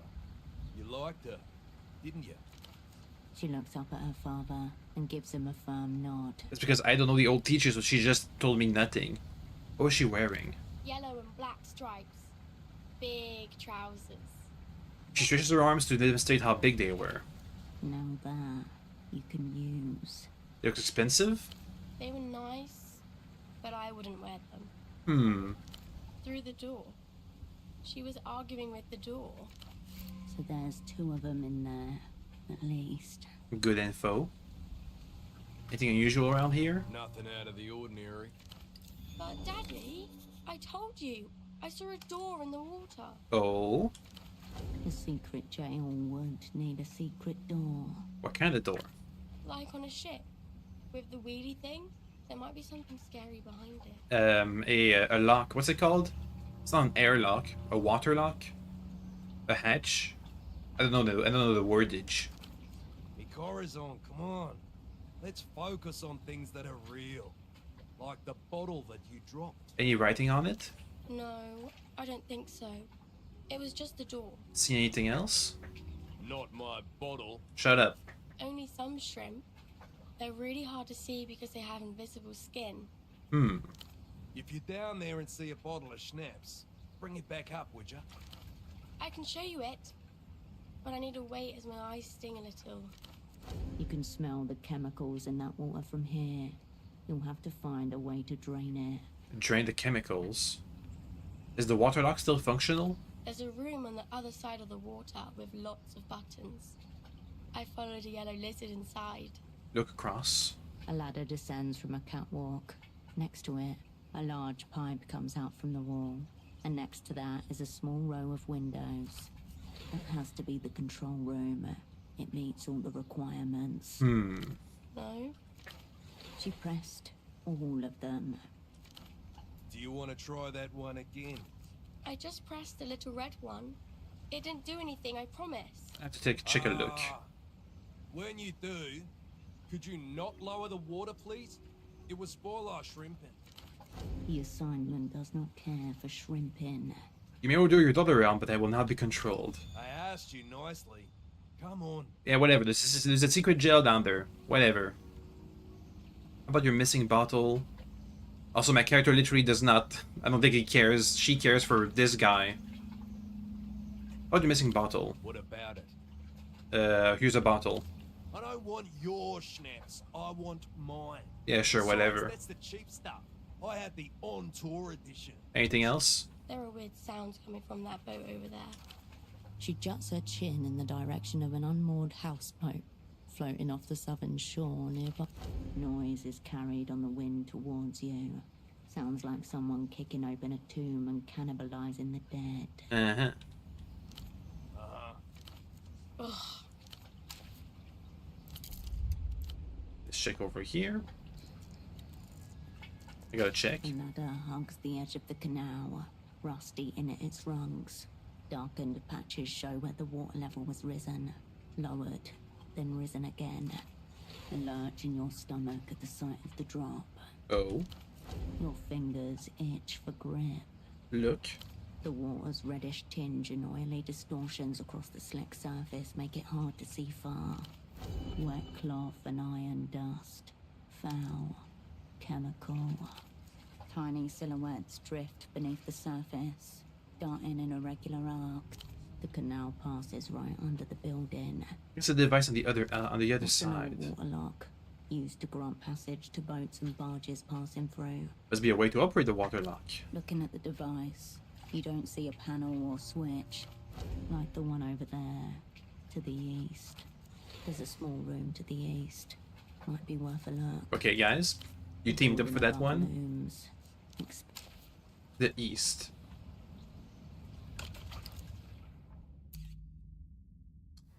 I can kind of see it.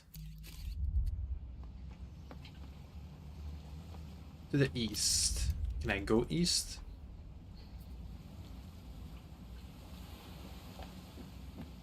Doesn't seem so. Let's go back up.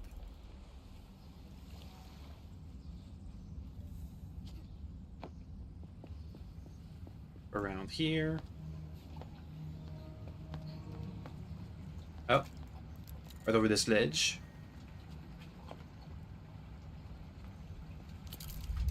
There we got it. Catwalk crease under every tread. There's a ladder. What a drill. Yay.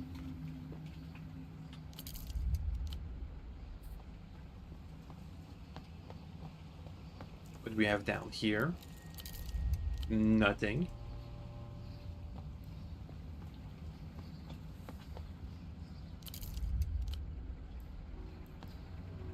Rubbish is piled so high it overflows the rim of the metal container. Any secrets and treasures? The layers of detritus are many days deep. A whole history of discarded artifacts is piled up in front of you. This bin is an archive. Search it and you may conjure the recent history of this place. Good. This calls for deep urban forensics. Perform urban forensics. Bad. You jump up to the rim and let your upper body descend into the rotting wastes-scape. Why are we in here? The gang doesn't huddle in dungeons. The gang doesn't fuck with dark fantasy. Dark fantasy? Not the pulpy dreck you used to read as a child, with titles like Ditchwader, The Gore Chamber, and the Dreadlance Trilogy. It's not a dark fantasy. Somewhere in your mind, an ancient motor grinds to life. Plow your arm in the crevice fields. Corpses damp with blood line the dirt path you walk. Even the trees reaching out from the furrowed fields are dead and gnarled. Onward. The bodies multiply and get more decayed the further you go. Soon, you can no longer see the humanity that was once in them. Piles of sickening flesh washing into each other. Keep going. You are now wading through a pungent mire of stringy sinew. Stomach acid and melted muscle drags at your legs until you can walk no more. But not all is lost. The journey has won you a treasure from deep inside the trash container. It's a huge amount of plastic cutlery and paper plates. The only places that would need such a high volume of cheap tableware are schools and prisons. And you'll find this part of the city. Most likely a faulty order that came in through the There's a doors. jail. You have reached the end of this path, Everything has been recorded and will be stored within your inner archives. Well, that's a The clue at rubbish least. If I didn't know that the jail was nearby, I guess. I can just enter. Let's these. Excuse me. Got some cans. Yoink. Prior grease and desiccated shrimp tails. More shrimp. Gestures wildly on There's Bagman on the TV. The valve, panels and dials. Let's work this water lock. In front of you is a huge control panel, written lopsidedly on a strip of tape. Water lock controls. Don't touch. With this, you can drain the water outside and see if that mysterious door really exists. Do it. The controls before you are unlabeled. There are 2 glowing buttons, a switch, and a single large lever. Push the buttons. No, wait, the lever. Whichever goes click-clack the loudest. The sound of water outside. Use it as your guide. Press the red button. A short, powerful hiss of water resounds in the plumbing, then stops as soon as you let go of the button. A high-pitched whine from a motor. A pump. No, something's in the way. At least you know the last step. Pressing the red button. The last step is holding it down. Press the green button. Nothing appears to happen. I bet I did something. The button remains nestled in its place, oblivious to your thoughts. Flip the switch. The metal switch flips to on with a heavy, satisfying thunk. Main drive engaged. Pull the lever. A hum of machinery runs through the walls. And the cling of metal on stone. You're on the right track. Green button. Nothing appears to happen. Hold on the red button. As you suspected, the button releases a stream of water somewhere when it is held down. The hiss turns into a trickle, and then stops entirely. We did it. The water won't drain unless it has somewhere to go. Flip the switch. Thunk. And the switch flips to off. Green button. Nothing appears to happen. Hold on the red button. Again, the hiss turns into a trickle, and then the water won't drain unless it has somewhere to go. Hold the lever. It doesn't budge. Flip the switch. The metal switch. Main drive engaged. Press the red button. A short, powerful. Press the green button. Nothing appears to hold on the red button. Again, the hiss turns in. The water won't drain. You leave the large pipe outside the window catches your eye again as you turn away from the console. The pipe outside the window, huh? Maybe a pipe is broken.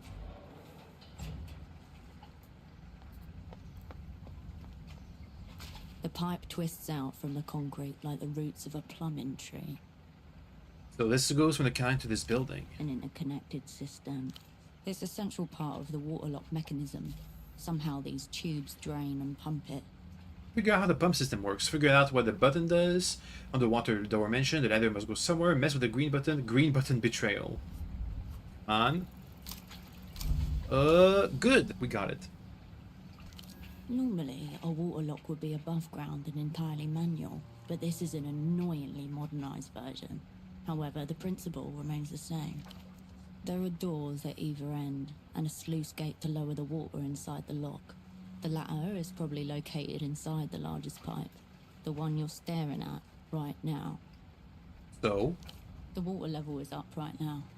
If you can close the gates, it's a simple matter of figuring out which control releases the water through the sluice pipe. This will drain the canal so you can reach the bottom half. Indeed. And an operant should always be thorough when searching for clandestine spaces. Let's go again. So the green button still does nothing. You return to find the control panel has become somewhat more legible. Lower the water level. In line with your observations, you close both lock doors and then release the water through the internal sluice gate. A violent pressurized hiss is heard as the lock drains through the immense pipe to your right. I can't believe I can just mess with city machinery like this. You leave the control panel. Its language now mastered. Yay.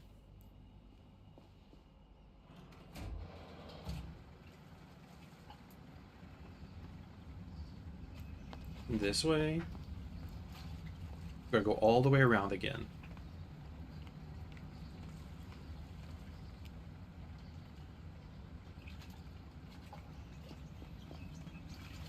Up. Let's try and speak with the intercom before we go inside. The intercom is covered by a protective plastic film. A button embossed in the shape of a cheerful dolphin shines at the bottom. And we now got a bonus on the rubbish bin again. Yet another device bearing the Reno Tel emblem, tautening the outer defenses. Get off the plastic film. It curls under the edge of your fingernail and slides off in a single, unbroken piece. They gave me a bonus. Freshly peeled plastic. A bunch of bonuses, I'll take it. You can see your reflection, flipped in the unblemished metal.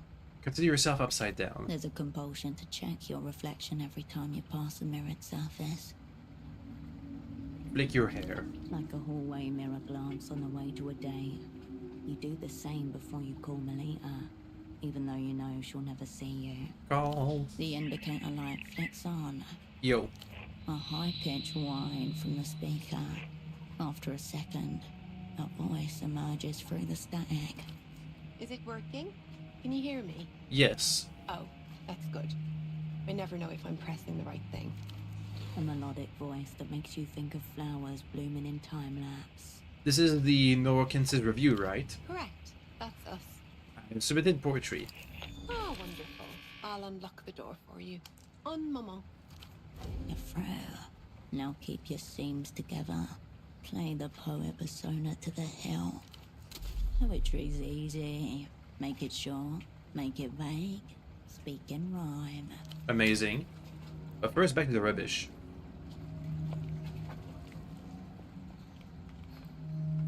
Go down. Try and get some more clues in here.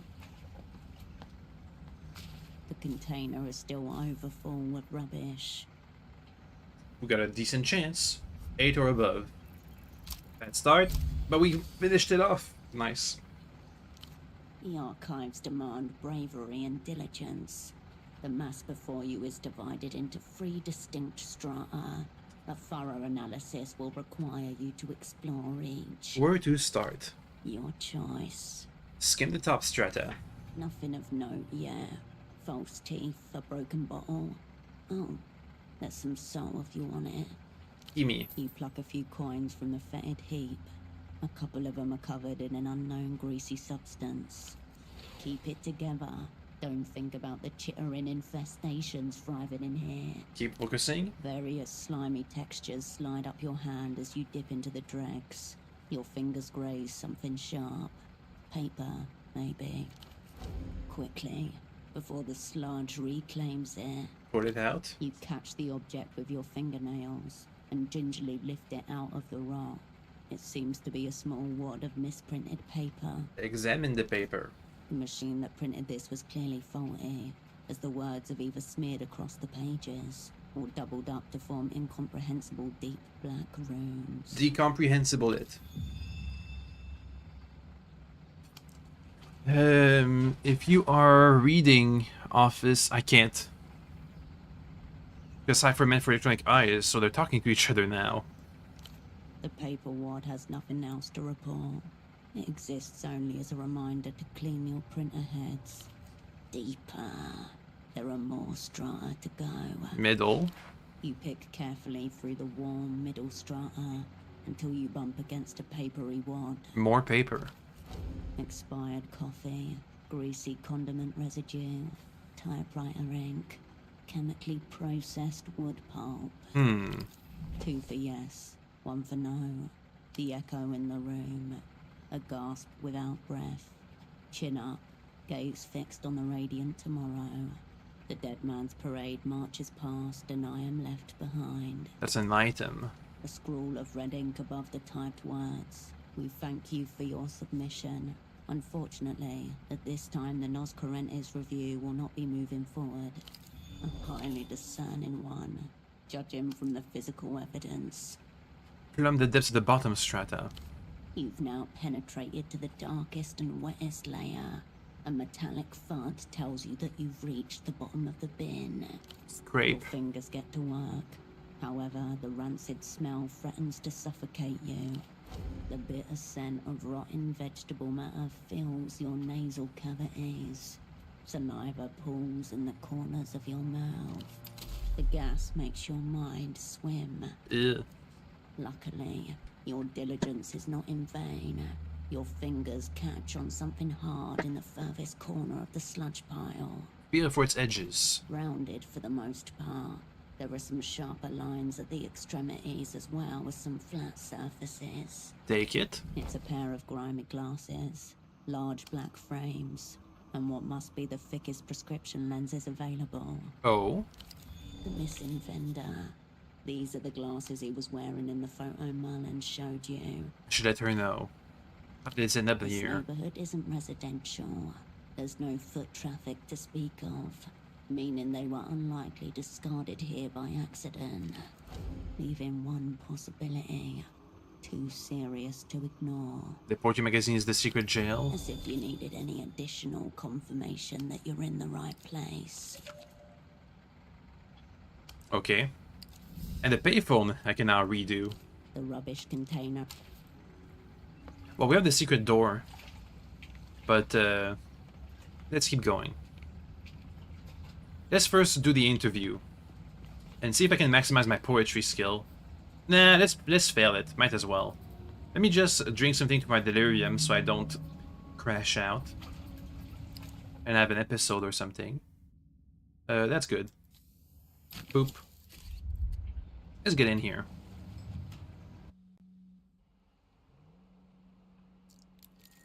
Cold, moistened air raises the hairs on your neck. Let's do everything but talk with that person. Rolls of paper. There's a printing machine. Employees only, do not enter. I'm gonna enter that. Smells of ink. Her eyes follow you around the rooms, her head unturned. Documents here. Among the many sections of the cabinet, you find a small stack of papers. The first page is filled with what looks like a set of printed instructions. So this is the front of the secret jail. 1. Read the poem silently, then aloud. Consider the line breaks and identify the meter and rhyme scheme, if any. Is the poem written in open form or closed form? Uh-huh. Tutorial guidelines for the interpretation and critique of the written verse. Does it keep going on like that? 2. Paraphrase the poem. You may wish to do this with the entire poem, or line by line. If this is too confusing, focus on distinct imagery, or isolated parts first. 3. Consider the poet's word choice. Identify figures of speech, identify Blah, blah, blah. metaphors and Flip the or sheet. A printed table labeled tetrasyllables. The first column contains hieroglyphics. The second has a series of words. Oh, could be a cipher. Look at the first column. Strange series of U-shaped symbols and underscores. You vaguely remember these are used to measure or describe the sound of poems. This feels suspiciously like math. That's poetry's dirty little secret. Often enough, the rhythm follows a predictable pattern. Are poets just rhythm technicians? And word selectors. Occasionally, punctuation dispensers. Second column. Proselyismatic, ditroche, diam, coriam, antipast, dispondi. Fancy schmancy words. The word coriam has been circled in red pen. The same pen hanging from the younger woman's neck. Feels important. Feels juicy. Unsure why. Memorize the pattern. The corresponding meter notation reads -UU-. If you ever need it, you can now pluck that information from the archives. Okie dokie. The paper spins in. You put That's the enough. papers back. Next. Any more clues? A desk with a computer on it. A TV up there. The editor-in-chief's desk is somewhat orderly. A few notebooks and proofs, a terminal, and a collection of pens. laid out side by side. Among them, a luscious fountain pen glints in the artificial light. I can steal a pen, though I don't have a good chance of it. I have to exert myself, and still wouldn't be a good chance. The desk remains. Let's speak with the others. Maybe I can distract them. Bonjour, bienvenue. Welcome to the Noscarentes review. Knitwear ensemble, sensible boots, a collection of beaded necklaces. She smiles shyly as you take her in. Are you one of the poets here? Me? A poet? No, I'm just the sub-editor. Don't sell yourself short. That's what the lead editor keeps telling me too. Thanks for the encouragement. She fingers the lid of a red pen with a small smile. So, how can I help you? How do I submit a poem? You should give it to Haya. Who? Accepting submissions is way above my station, but I can't wait to read it. Who's Aya? The editor-in-chief. She's right over there. I've heard people speak highly of this place. What's this deal? It's deal? You're so contemporary. It's a poetry quarterly, small batch press, mid-tier distribution. Haya's really the person to talk to if you're looking for a mission statement, not me. I was assigned here as part of a sponsorship grant. Mission statement sounds constricting. No, I love it here. Just being exposed to poetry at all is so thrilling. And they let me edit it. So I see. And hear. I said just curious. What's it like to be a sub-editor? Proofreading, mostly. Occasionally coffee brewing, cabinet filing, and floor sweeping. Quite a bit of floor sweeping. Do you do any of your own writing? I'm part of a placement program, getting young people situated with arts and cultural institutions. I'm very grateful. She doesn't look that young. Faceless bureaucrats have placed you here, in other words. Have you ever questioned their motives? Motives? They're offering me support. You're in a They secret were the ones jail. questioning my motives. The selection process was pretty rough. I'm just here to make sure everything runs smoothly. What's the deal with the exercises? Point to the papers. Guidelines for me to follow. When I do get a chance to look over submissions, this is the checklist to see what has merit and what does not. Without them, I just never know how to read. Good. This poetry has rules and documents. You don't know how to read? Obviously, I can read. I mean, like close reading. The way we read poetry. Do you like poetry? No one's ever asked me that before. What a silly question. One she can't bring herself to answer. Seems technical. That sounds like technicality and poetry are incompatible. Maybe they are, and I just haven't learned that yet. Okay. All right. She rests her small palm on top of the sheet of paper and slides it towards her side of the desk. Away from you. Where's the rest of the staff? There are no more. It's just me and Haya over there. She nods at the other woman in the room with an air of admiration. So no men? Just a coincidence, really. We're very sympathetic to men's problems. But we also think that women's literature should be heard. So it needs more attention from us editors. Okay, let's start with the I other. will. And reading and filing and brewing. We didn't push her on the info we took from the sheet of paper. The woman contemplates the spread of pages before her. She glances back over her shoulder as you approach. This is the woman the shrimping girl mentioned. Ah. I wasn't expecting anyone today. Have you come to submit? No, you are here to dominate. Got it. Maintain your persona. Don't sabotage this opportunity. I'm a poet aspirant, here for the magazine. That's right. We welcome any new and aspiring poets that can meet our quality bar. A few questions before I decide if my material is right for this publication. Certainly. Haya Gottschlick, Editor-in-Chief. How can I help? Tell me about this review of yours. It's a journal of contemporary poetry. Is there anything specific you'd like to know about it? What do you submit? The review is open to all genres. Lyrics. All these rare words roll off her tongue like a second language. Does we publish anything? Some of these styles are disparaged in today's market. It is true. But we like to keep our ears open for anything that has potency, regardless of the form. Is it just two people? We are still a modest operation, I have to admit. For the moment... We keep each other company, don't we, Haya? Good job. It's true. Even without full staffing, the printing presses still take up so much space. You're her boss. Yes, I suppose. It's like she was suddenly thrust upon a stage. all her lines unrehearsed. I prefer a flatter org structure myself. Well, Haya made the review from nothing. She's Ah. more than just the boss here. The sub-editor is the spy. Haya is the actual poet. Tuntuai, do you always let her speak for you? Certainly not. Being a boss doesn't come naturally to everybody. I'm sure that is the case. Here, however, that isn't the problem. She doesn't lack what's required of a boss. Something else has dismantled her authority. What are you working on there? Those are all drafts of our next issue. Each page is laid out, already formatted. Now the job is to decide on their sequence. This is an M-tier operation. Finding order. I guess you can She tell. enjoys this. It keeps her together. The other lady is the one who actually speaks French words. And it sounds like, then, if we go by the drunk guy, it sounds like the French words are M-tier's words. I don't think your sub-editor really likes poetry. Oh. What gave you that idea?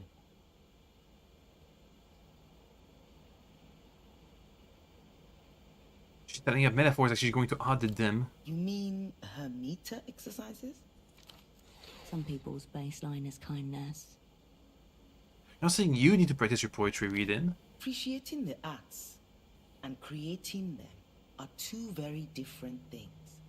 Few of us are blessed with both gifts. How does it stay in business? We're very fortunate to enjoy the support of a very small yet dedicated readership. How dedicated are we talking? Oh, highly. In fact, many of our contributors are readers who feel called to join the ranks of those published in this review. Uh-huh. No. That is, we receive the occasional grant from the Civilization Trust. A shudder from your filing cabinet of memories. You've heard that before somewhere. Jail sub-editor is sponsored. Who's really in charge? Do it! We have a good chance. 8 or above. I think we got it. Yep. The Trust is a well-known front organization founded and financed by... Enter. Ding ding ding. Correct. That was easy. The Trust is nothing more than one of the many fronts for l'Empire sans territoire. Mm-hmm. Patrons of art, for any other sake but the art. Okay. Yes, the Emperor people. You can't move in the art world without brushing against it. The patronage of the Trust is the sole reason for the existence of dozens of magazines, theaters, and newspapers. So nice of the market to let us have a little art as a treat. I don't disagree with that, but it's simply not realistic these days.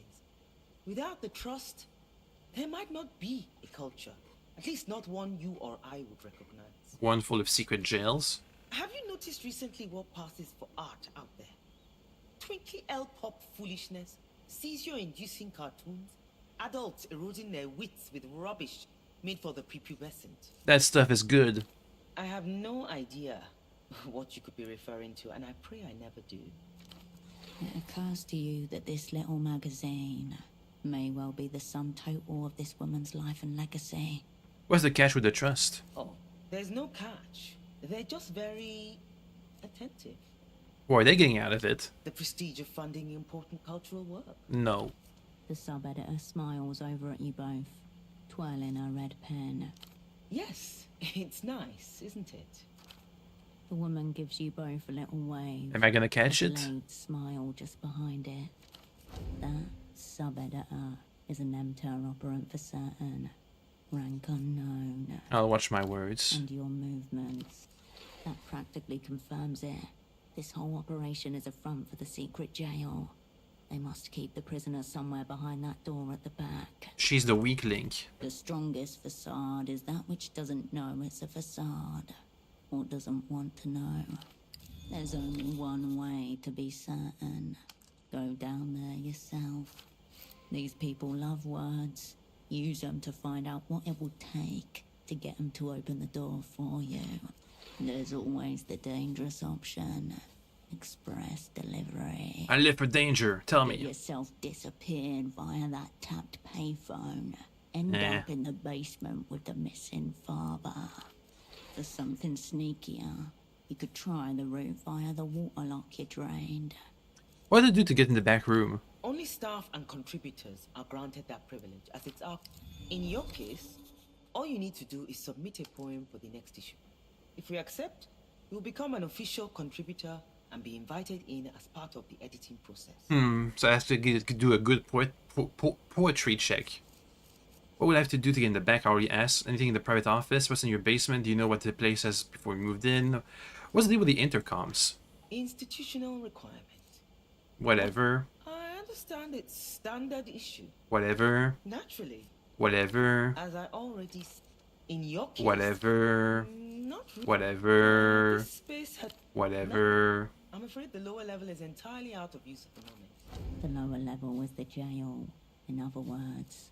What's it out of use? It's perennially flooded due to the nearby waterlock. It's supposed to be him. Whatever's down there is the sensation of puzzle pieces. Yeah, we got it. Can I submit the poem? Well, naturally. She seems to wince in discomfort. It's as though you proposed something unseemly at the dinner table. Something wrong? Oh, no, of course not. As if our hair is to blame for the show of disdain. I think my verse is on your publication wall. We accept submissions by mail or in person. Verse poetry only, and standard formatting rules apply. 12-point font. She was citing the script. How about the review process? I read it first. If the work shows any promise, we'll work together on the edits to make sure it's synced. We have room for one more in our next issue. Show the poem you extracted from the bin. Is this some kind of a joke? Are you trying to test whether we really read our submissions? Because it was marked in red pen that it was rejected. So she didn't reject it. Well, we do. Carefully. This poem was handed in by a sad and unkempt young woman not 3 days ago. I found it outside. And you thought to bring it inside? Please. Okay. You are here to submit what you do not have. A conundrum, one must say. Think I could write poetry around here? This is a publishing house, not a writing room. Where can I unleash my creativity? I would suggest you find your own desk to write at. There was a desk back at photo 24. My advice would be to make sure it's quiet and allow yourself time to contemplate before you commit to paper. Let's be back. Adieu. Can I steal the pen? The editor-in-chief, among them, a luscious fountain pen glints in the artificial light. We don't have a good chance. The desk remains. Can I interrogate the lady? Can I? Maybe there's a code in here. Among the many... One, read the poem silent. Very likely, given that you put the paper...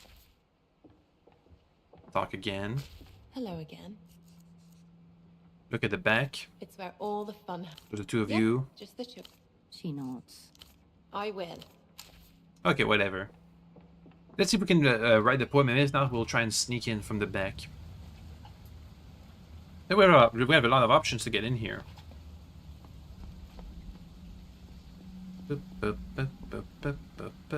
Oh. You were panting from the run over, heart thudding in your ears. Hours late.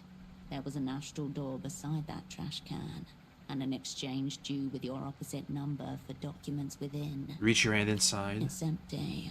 Miss the content. You were only supposed to handle the pick-up and drop-off. Some blueprints in exchange for a dossier. That's way too fucking boring to remember. You've already forgotten it again. You turn to see S-Dog sitting at a nearby bench, shaking her head at you slightly over a newspaper. Tell me you handled it. Shh. She looks away and changes her posture, letting her coat fall in such a way that you see the sign in her pocket. She's made the exchange with your opposite number on your behalf. Nod and leave. When you called Melita that night, you gave her the name of the brochure as confirmation of the handoff, and never mentioned a thing about SD. We had a whole network here, which disappeared. Oh wait, there's a thingy here. The Hill of Pigs, beyond the toll. Anyways, let's try to write poetry.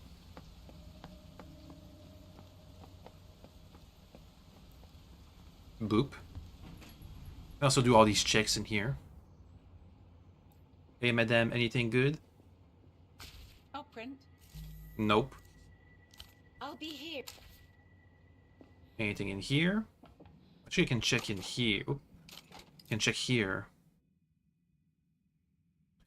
Just an entanglement check, which I don't really have a good.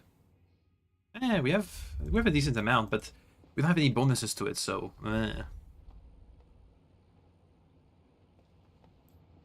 to write some poetry. You return to the desk. Everything is right where you left it. Write a poem from the heart, 10 or above. Bad. You can't force real poetry. It just sort of happens. So why don't you hang around for a while? Gaze out the window with poetic intent. You look out the smudged glass towards the bazaar, the canal, the unfinished pylon. Unfortunately, none of it evokes any particular feelings in you. Is it working? Objectively, no. Gaze harder. The outside world dissolves into abstract visualizations. You no longer recognize individual forms, only hazy impressions. What is Melita doing right now? Is it in any way related to you? And if it's not related to you, she may be daydreaming of you a little bit. Mm-hmm. It's possible you've overgazed, an all too common affliction among would-be poets. Looks like we're in love with Melita.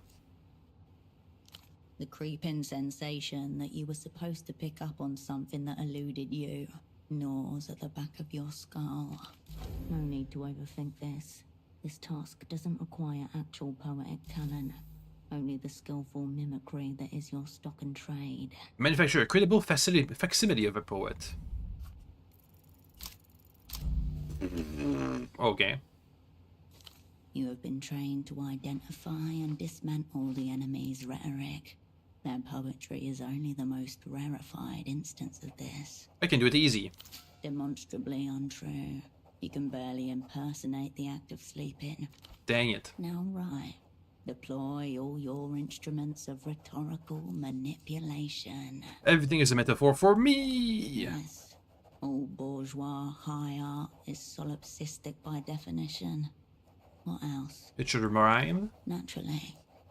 I think we're done. The text before you reads more like parody than poetry. I can improve my shadow play. You turn away from the... That's an important skill. It's like one of our defining skills, actually. Boop. Do it again. Turn to the desk. 4 or above. We got 4. The only real question is, what does your target want to read? She wants to see blood on the page. Almost. What she wants is the simulation of violence, glimpsed through the one-way mirror of form and craft. What you require is a sacrificial persona, a proxy for yourself that will allow you to perform the necessary procedures without risking actual spiritual harm. The spy of the spirit undercover within her own soul. With cold precision, you extrude lines onto the page and then subject them to the most meticulous stylistic torments. Your character is a woman, chronically obsessed with her own pain. A cripple, almost. But one who filters it all through an engine of language. In no time, it is finished. A poem facsimile. Is it good? It's exactly what it needs to be. Finely engineered, meticulously polished. A flawless vessel containing nothing. Have another go at it. You tuck your cynical verses away. Write a poem from the heart. If I submit this poem, would I not be able to You turn away from do any poems? Also, let's try and do a call. Raw information atomizes itself. And ring. Never mind. Let's submit our poem. And get backstage.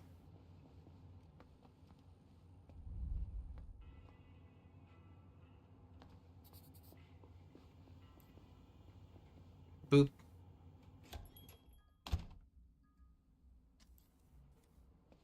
Quickly before it closes, if it ever closes.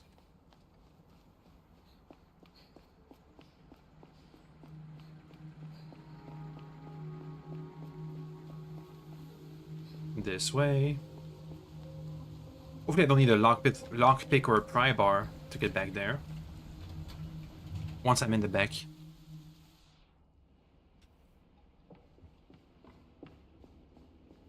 Yo. Ah, hello again. I'm in the poem. Again? Translation. Please stop. I can't take this anymore. Hand her your poem facsimile. She takes your material into her hand and reads through it, slowly and methodically. Her eyes dart left and right, machine-like. Occasionally they pause as she processes a thought before continuing. This is exactly her kind of thing. You have performed admirably, Operan. Well, the material is there. I can't deny that. There I are knew signs it. of craft. Born poet. If this is your first endeavor in poetry, then I can certainly see why it might appear so. Now, I will elevate your piece to the craft standards of the Noscorentes Review. Could you get the door for me, please? Of course, Haya. In fact, why don't I take this one? I could do the practice. Blood, flash, hot, craving. I'm gonna let the editor-in-chief look at my work. I'll make sure I pay special attention to the syllable length and stress patterns, Haya. Why don't you head to my downstairs office and I'll be with you shortly. I'll just make sure my pen's working. She touches the red pen around her neck and smiles. Is it flooded down there? Why do you think she wears those rain boots? Well, at least we can go downstairs. It's a good start. Though the basement refuses to declare itself. Anything in here? A bunch of stuff.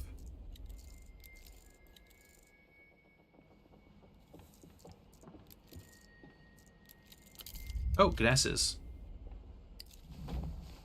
Black sunglasses.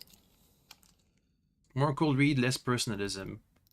What about what we have? +1 shadow play. I'm keeping those. High shadow play is interesting. I like it.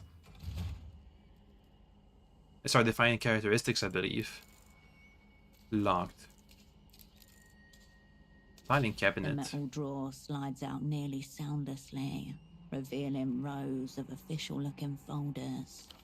Be fleet of foot, Operan. Your enemies are onto you. Feel around the back of the cabinet. You bend your arm at an uncomfortable angle and press around at the deepest part of the drawer. Feel for a false bottom. The drawer's base makes a thin rattle. I think cool Not cash. even a lot. Give up. You pull your... Do we After have? a moment of rifling, your fingertip catches on a sharp edge. The culprit is a large beige folder, labelled Visitors, notated. What a footfall for a two-person magazine office. Interrogate the filing cabinet. Good. Good. Got it. Yep. Enter Cascade, delver of secrets, dismantler of clerical assets. Start sifting. The files blur, then your fingers pause, your conscious mind catching up a split second behind. S.D. Newitz, head of human capital, enter. A familiar name, stamped in green ink. The past descends with talons. Uh-oh. Your old asset, S-Stock, still draped in the same cover you left her in, with one new styling. S-Stock's still around, huh? What does being anxious mean? Can I exert? Got it. She got promoted. She is fastened to her cover, mutating with it. The mask has become her face. Might have gone native. But at what cost?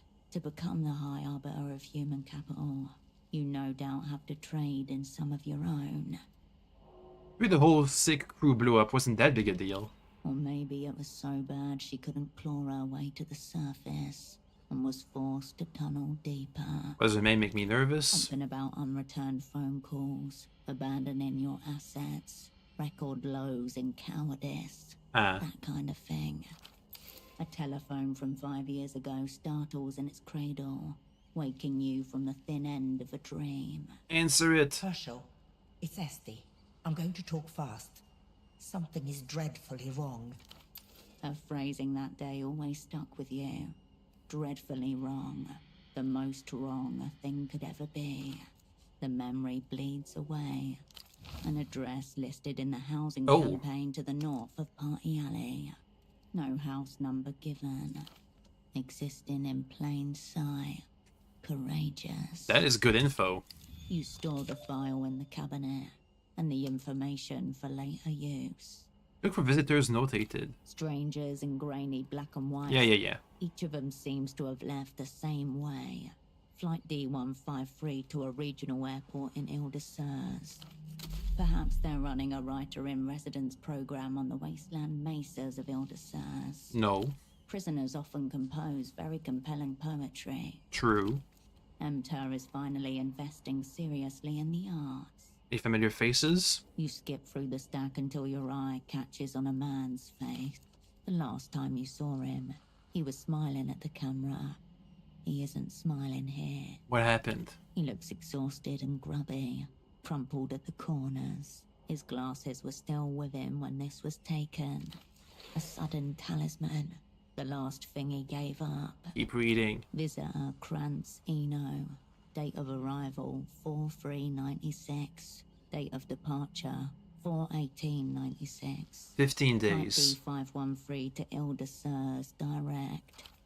Notes. Prolonged interrogation. Mostly unsuccessful. Until daughter threatened. So he's gone. Gone. It disappears soundlessly into the stack. Check for Ultravioletta. You look for any young woman by the name of Ultravioletta. Maybe try Violetta Ultra. Let's move. The metal rattles against itself as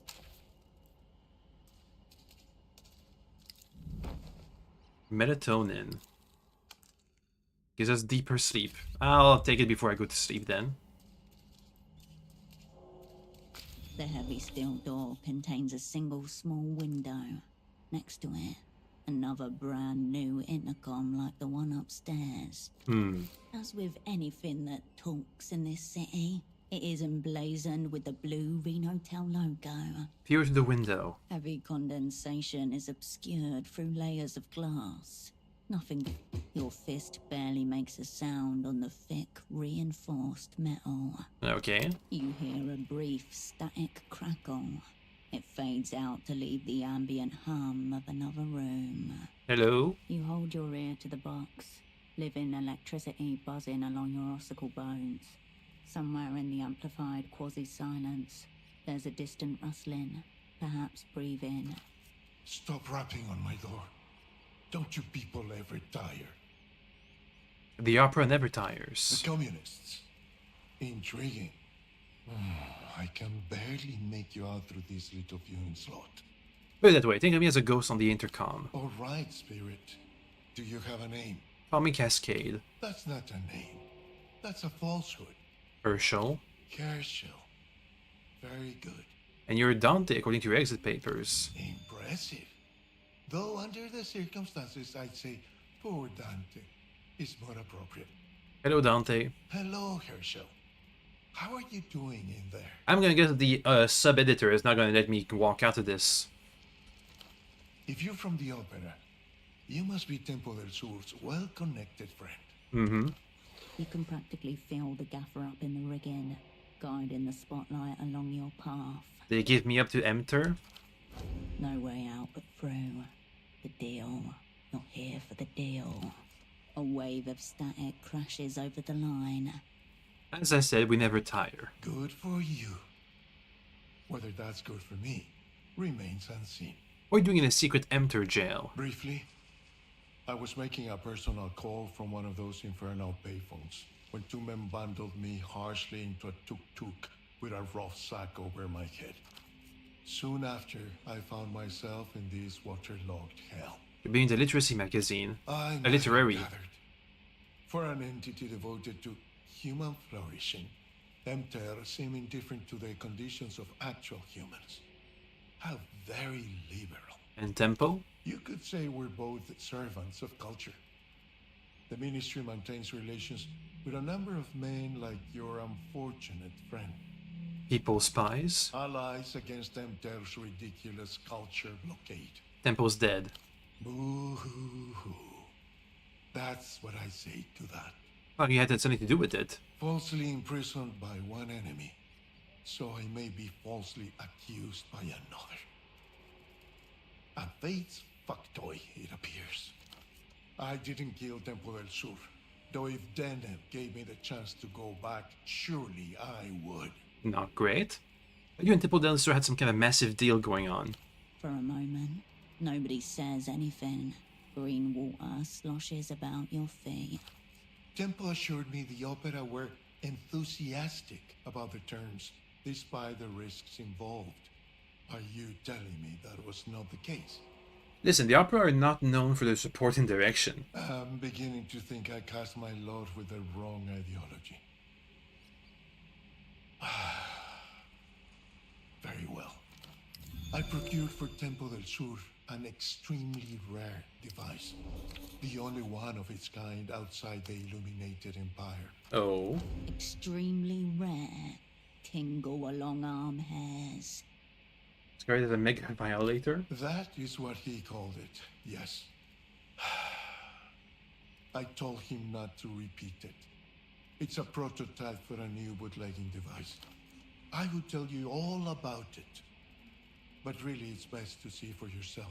Temple never got the device. Of course he did. I smuggled it out of the Empire in my own diplomatic bag. My friend was very insistent on this point. His end first. A detail the Galyana conveniently left out. You need to confront her about this. But tell me, if Tempo is no more, what has become of this extremely rare device? Teenager. Teenagers. Somehow both appropriate and terrifying. Not that it's any concern of mine just now, but I would not leave such a thing unaccounted for. What laws does it violate? Not that many. Only the big ones. And what do you get? It's not easy to leave the Illuminated Empire. Tempo promised he would call in certain favors. Alas, only one of us got what we bargained for. It's between you and Tempo. What's it got to do with me? Why are you so keen on getting out of La Luz? Please, my socks are so true. The buttons of my feet look like wrinkled tissue. I'd like to be out of here before my toes start to blacken. Ooh. Let's not keep your masters waiting. Keep going. There's a ritual in motion, Herschel. One I suspect you've got an important part to play in. Soon there will... Wait! The phone line hisses and goes silent.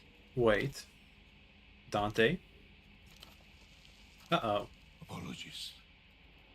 I had to attend to a personal matter. Mm-hmm. A large rat swimming along the floor of my cell. It's not so hard to drown them usually. This one was just very oily. The ritual. Right, the reason you're here. There's a very important man on his way to Portofino as we speak. His name is Facundo Reyes. At the base of your skull, a tickle in your brainstem. All will be forgiven. Exit papers, strange rumors, mystery of mass culture blockade. The cultural blockade minister or something?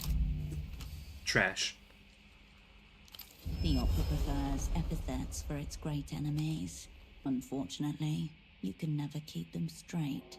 No, I messed up the quest for it. Temporarily loses reinforced effect, gain relationship disadvantage. Oof. He's the genocidal ogre? No, he's not. Help me. Don't worry. There are more where that came from. The vampire of social democracy? Wrong ideology, operant. I abhor social democrats. The revisionist Kako demon? I think you're just making them up now. The faceless star eater? What? No. The 100-eyed golem? No, that would be Tesoro Buendia, head of the Weeping Eye. Thank you for telling me that.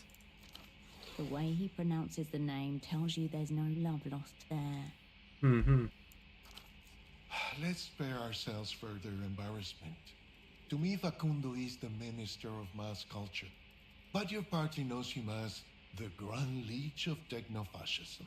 With the coolest names. Cool is an alien concept of illusion mind, a bourgeois transvaluation of what used to be recognized as wretched and ignoble. But then I become wretched and ignoble myself. So perhaps I'm cool as well? Names are superfluous anyway. They come and go so easily in your work. I imagine it's hard to keep track. It is. So what brings your Grand Lich here? Secret treaties, matters of mass culture, all to be discussed with our mutual antagonists. Fun stuff. Leagues above your station, sadly. Enough chatter. Get out of this place while you're still able. It is the opera. Just one question before you scurry back to your masters. Will it be you escorting me to the superblock? Or should I...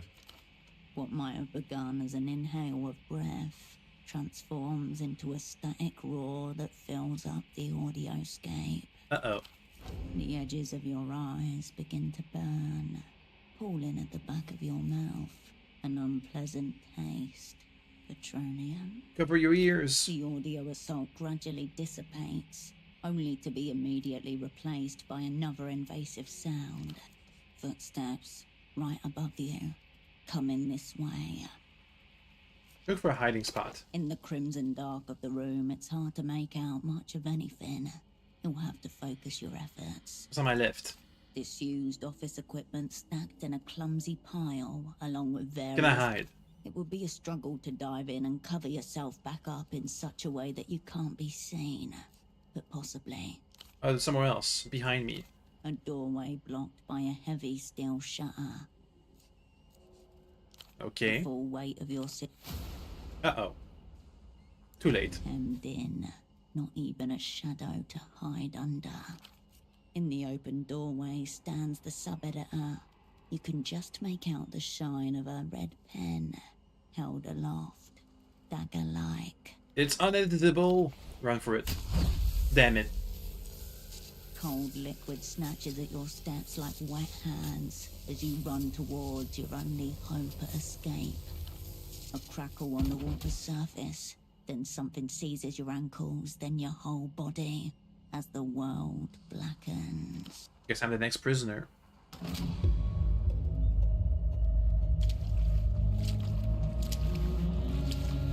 gotta say, these character models don't look so great.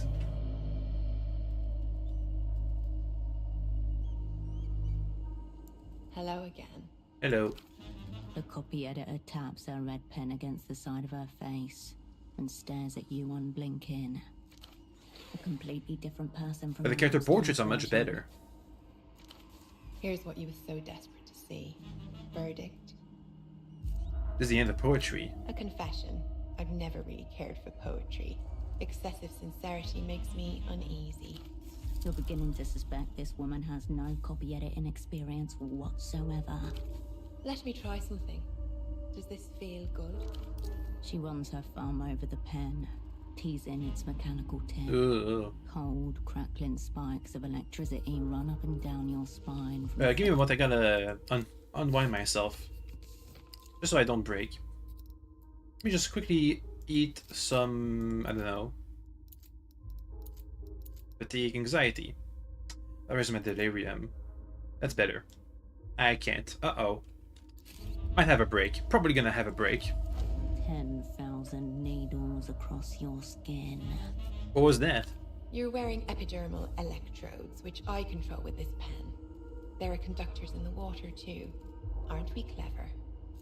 Nice. I'm very glad you think so. Ow.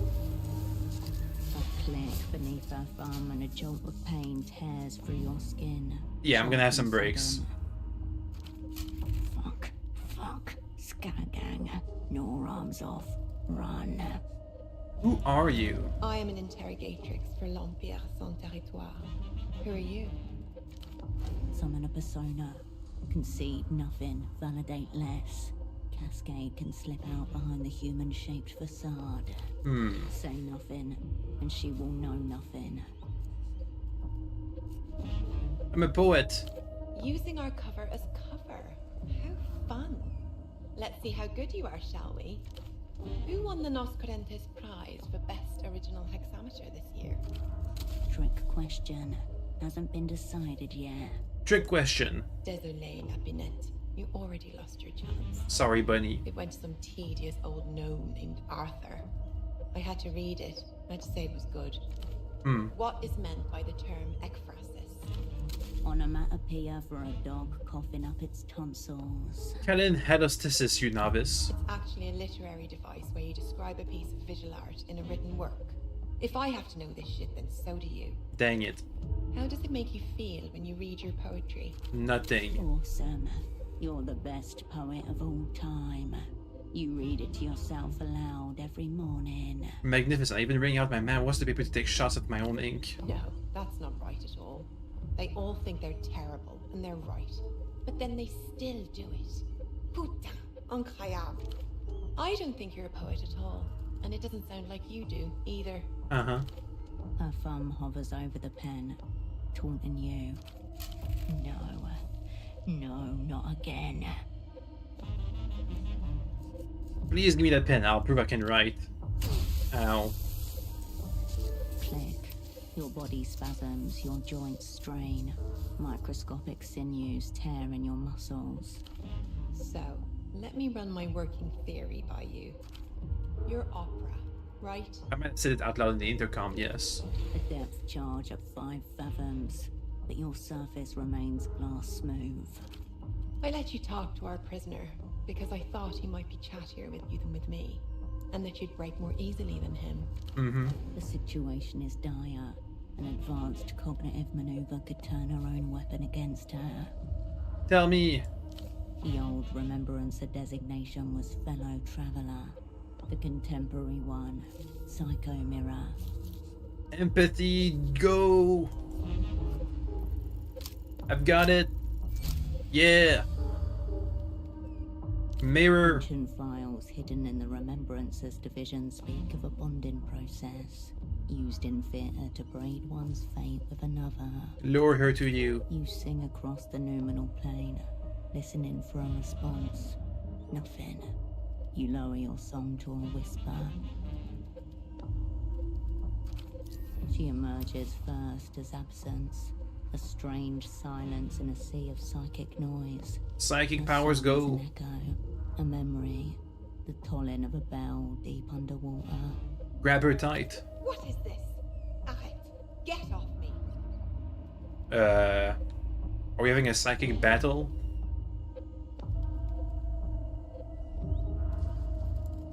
She can tell. Click. She screams with you. It won't hold long. Quickly, while you have her, find out what she's looking for. What do you want with the prisoner? It's the same question. Information. Rhea's visit. The talks. You feel the bond break. She gasps with relief. But now you know the prisoner was telling the truth about Reyes. Got you. Ow. I'm one click away from breaking. A fresh flare of agony rattles along your bones. Your mouth so wide that it tears your lips. You smell smoke and burning. You what? Who are you? You once heard an old hand say that the superblock is short of many things. Transistors, cathode ray tubes, silicon wafers. But it's never been short of brave idiots. This one has 0% chance to succeed.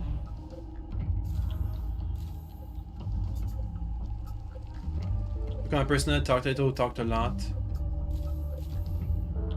Disadvantage. Maintain the persona 11 or above. Oh, we got it. Hold your mask firm and remember your lines. I'm a poet. I'm gonna break. No, you are not. She tempts her foot and makes a little splash beneath her. Her thumb hovers over the pen. She hesitates, then snarls. Gonna break? Pardon. It's been a tiring day, Lapinette. 2 missing negotiators, 1 found operant. I think it was pretty bad too. Case of mistaken identity, some illegal torture. Oh, shut up. She stares at you, lips parted, eyes alight. her thumb roving gently over the pen. You are a communist spy. I'm a shadow. What is your name? Given nothing operan. I got by the names of my sonnets. Do you have any affiliations outside the Operant Bureau? Strange question.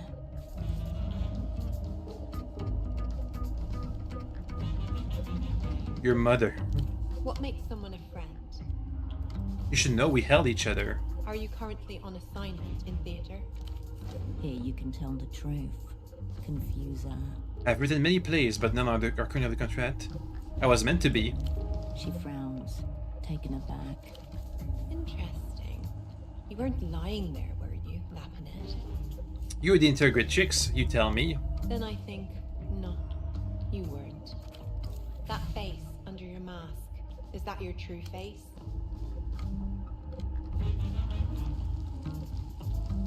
I have no true face, it's painted on the back of the mask. Why did you peel the plastic off my intercom? It felt good.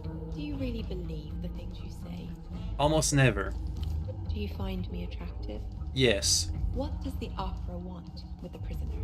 But that's too late now. I know how little the opera knew about this. Oh, that'll be useful to us. Useful how? Be specific. What's to do with these negotiations with Facundo Reyes? That was unimpressive. Even Dang for it. opera. She kicks her tongue 3 times. Each one sends a pang of fear. From Anxiety, the no. mind, too similar to the sound of the pen. We're gonna break. Yep.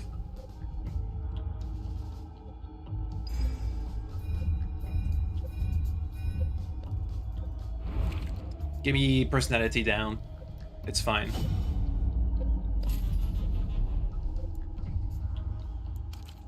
Ma pauvre Lapinet. You didn't do a very good job there, did you? That was round 1. Now it's seconds out for round 2. If only, Lapinet. If only. Unfortunately for us, someone has intervened on your behalf. Our Your contact. very own personal star. Couldn't she have intervened before I lost my skill point? You are forever cradled in the 10,000 limbs of the party. You and your pen better watch out. Toute chose qui existe en dehors de l'Empire est une chose sans valeur.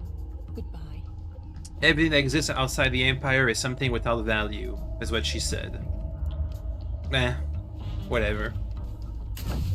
The Empire without frontiers means that nothing exists outside the Empire. Also, ouch. Click. The world drops you like an old toy. Bleh. I can see the scar next to my heart over there.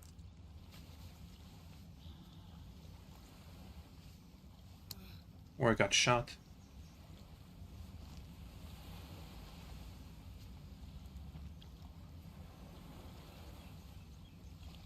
Looks like I was safe by the bell. You wake to blurry vision, thudding ears, and a dull aching. Oh, what is that? The jar of faces, clearly open, apply liberally around your eyes, lips and nose using broad strokes. Paint dry aid absorption. Personalism and pixel potential +1/+1. Exerting on relation checks cost -1 anxiety. But I can reveal myself. Ah, okay. It's a thing that gives me a bonus when I reveal myself. That's bad. The setting sun is hot on your face. Purple light spots are burned into the back of your eyelids. How about this debuff I just got? Exert action checks. Got it. -1 coordination, -1 great matter, -1 record, -1 sensors. I'm gonna have to go and take a nap after this. It's 3 o'clock of day 3, huh? The sound of the canal water lapping the sand is soothing through it all. Where am I? Alive. They put me on someone's couch. Pretty decent considering the torture. The couch doesn't belong to anyone. It is the couch of the city.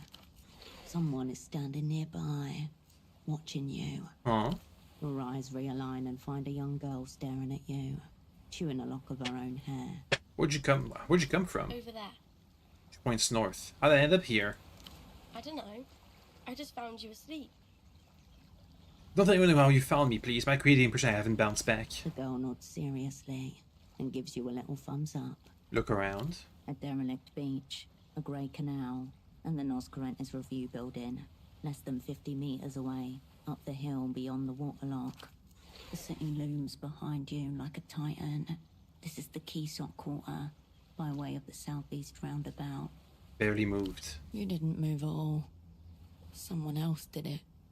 Lifted you up and dumped you here. So Emter is here to secure the arrival of the guy who's coming. He had to go grown-up fishing, is what he said. But he said I can take the tram home all by myself. It will be dark soon. Can you help me with something? I need to get this knot undone. Not? The girl holds out a small hook tangled in fishing line. Bind in. No, not again. I can try. You take the hook and its plot of near invisible wire. Double. Lost in theatre. Status captured, interrogated. Loyalties non-existent. Conclusion failure. Brackets inevitable. It's not over yet. Your hands are trembling. A child is asking for your help. Focus. Steady the knot. It's a haphazard tangle of wire, formed on the universe's whim. Still, it conjures up an uncomfortable feeling in you. Your wrists burn, Oh, the good. skin chafed, your shoulders ache from the pull. What are you trying to catch? Mantis shrimp. But they move pretty fast. Faster than you. Fiddle with the knot. You pick at the wire, your fingernails slipping off the fine thread. Here and there, you make progress. Coming apart at the seams. That was a high nerve check. I'm supposed to come undone. I'm supposed to be better than that. This time you weren't. Next time you might be. Are you okay? Did something happen to you? It was pretty bad. Nothing a prolonged ideological realignment session won't fix. Just another setup. I'm used to them by now. Maybe you're another one. No, I'm real. But you seem so... You tug on the last loop of thread. The tangle vanishes as the hook slips free. So wet. I don't know. Very... Causing a little healing frustration. I fixed it. cool. Thanks so much. Takes a hook back and loses all interest in the emotional state. Oh, yeah. The man told me to give this to you. She pulls something out of her pocket. She holds out a plot of folded paper. Look at the paper. It appears to be an origami rendering of some kind. Ah. People who are into this sort of thing are always making flowers or birds. What it looks like is an anatomically correct human heart, slightly squished from being stuffed into a 10-year-old's pocket. What about a heart-shaped heart? Easier, yes, but less fulfilling. Which man? The man with no heart. We know the one. The man in the fogged mirror. Old guy carrying a strange little box. Yeah. Is he your dad? We're just good friends. Oh. Maybe you're old too. Take the heart and unfold it. The flattened paper reveals a handwritten message within the shape. Big ticket item about to hit the organ block. Opening bids already coming in by payphone. Party alley, west side. Who will we say is calling operant? Below the scrawled text, a childlike drawing of a heart, coloured in red. This message is no courtesy. It's a debt slip. Does it mean anything to you? The heart is pretty. What do you reckon? Would you trust this guy? He drew a heart, so he must like you. Anything else? Nope. Okay. For what? Your gaze instinctively turns north, towards the fog and colour of Party Alley. Let's get back up, put some clothes on, and check in on the guy with no heart. Oh, oops, sorry, something came up. The marked payphone then. Seems someone will be waiting for you on the other end. Let's put our clothes back on.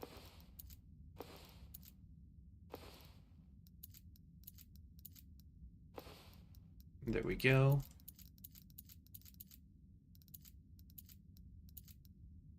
Gloves. Done.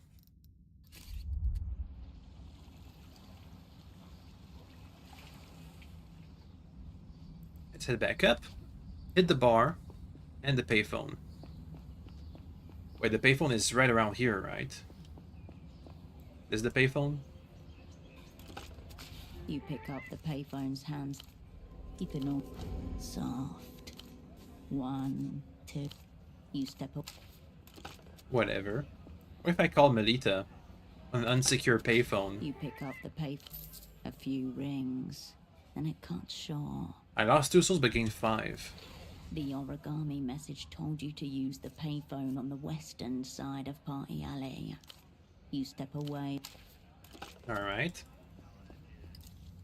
The western side of Party Alley. I don't even know that phone. Tapped phone? No.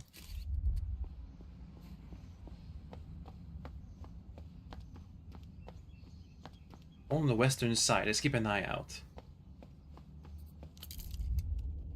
Because it's the western side.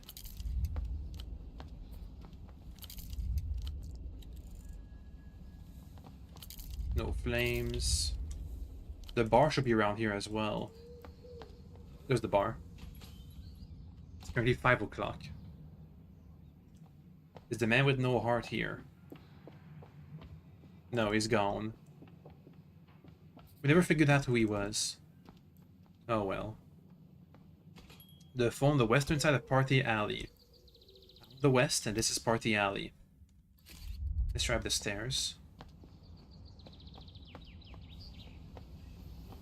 Around here, maybe?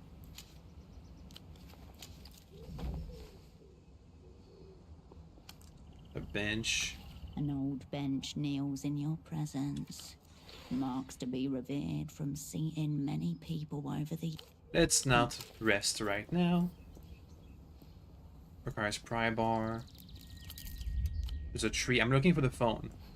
I want to end today's stream soon. Tree. Payphone.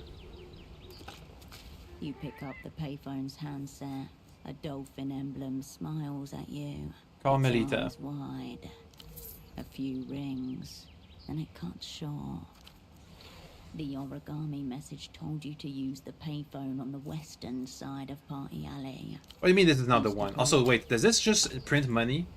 If I call Melita You pick again. up the a few rings. Oh my god, it's a money The origami printer. message a Oh few my god. rings. The origami message told you to use a few, Print money! the ori- To make money, you gotta spend money. a few, Let's get $100. a few, That should be enough. a few. Okay, now that's enough. The origami message. Where is the western phone? That's not it. That's the eastern side. This is Party Alley. This is the western side. There's a payphone here.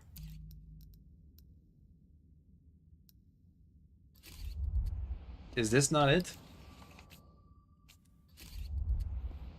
How many other payphones are there? Oh, there's a cloth I can pick up. Yoink. A mesh bodysuit. +1 personalism and +1 doppelganger versus +1 instinct and +1 blueprints. Meh. Isn't this the western side of Party Alley? Requires pry bar. Maybe he means the eastern side. Let's try. Oh. I heard the phone ring. For a second. You hear that? Is that down there?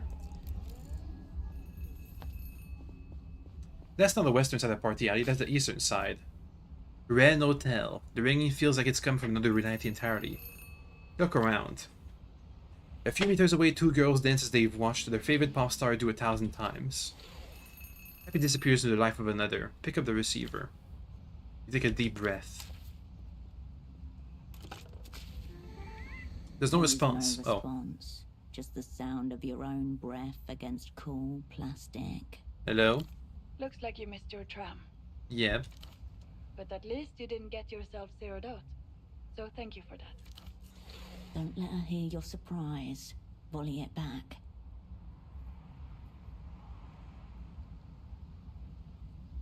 I wasn't really supposed to catch it, was I? Maybe. Maybe not. Either way, we've got a lot to talk about. Yeah, there's big things happening. You really went off script back there. We're lucky an old associate reached out and filled us in. Something different about the projections just now. Against the old palace of culture. Today, 0 soul down.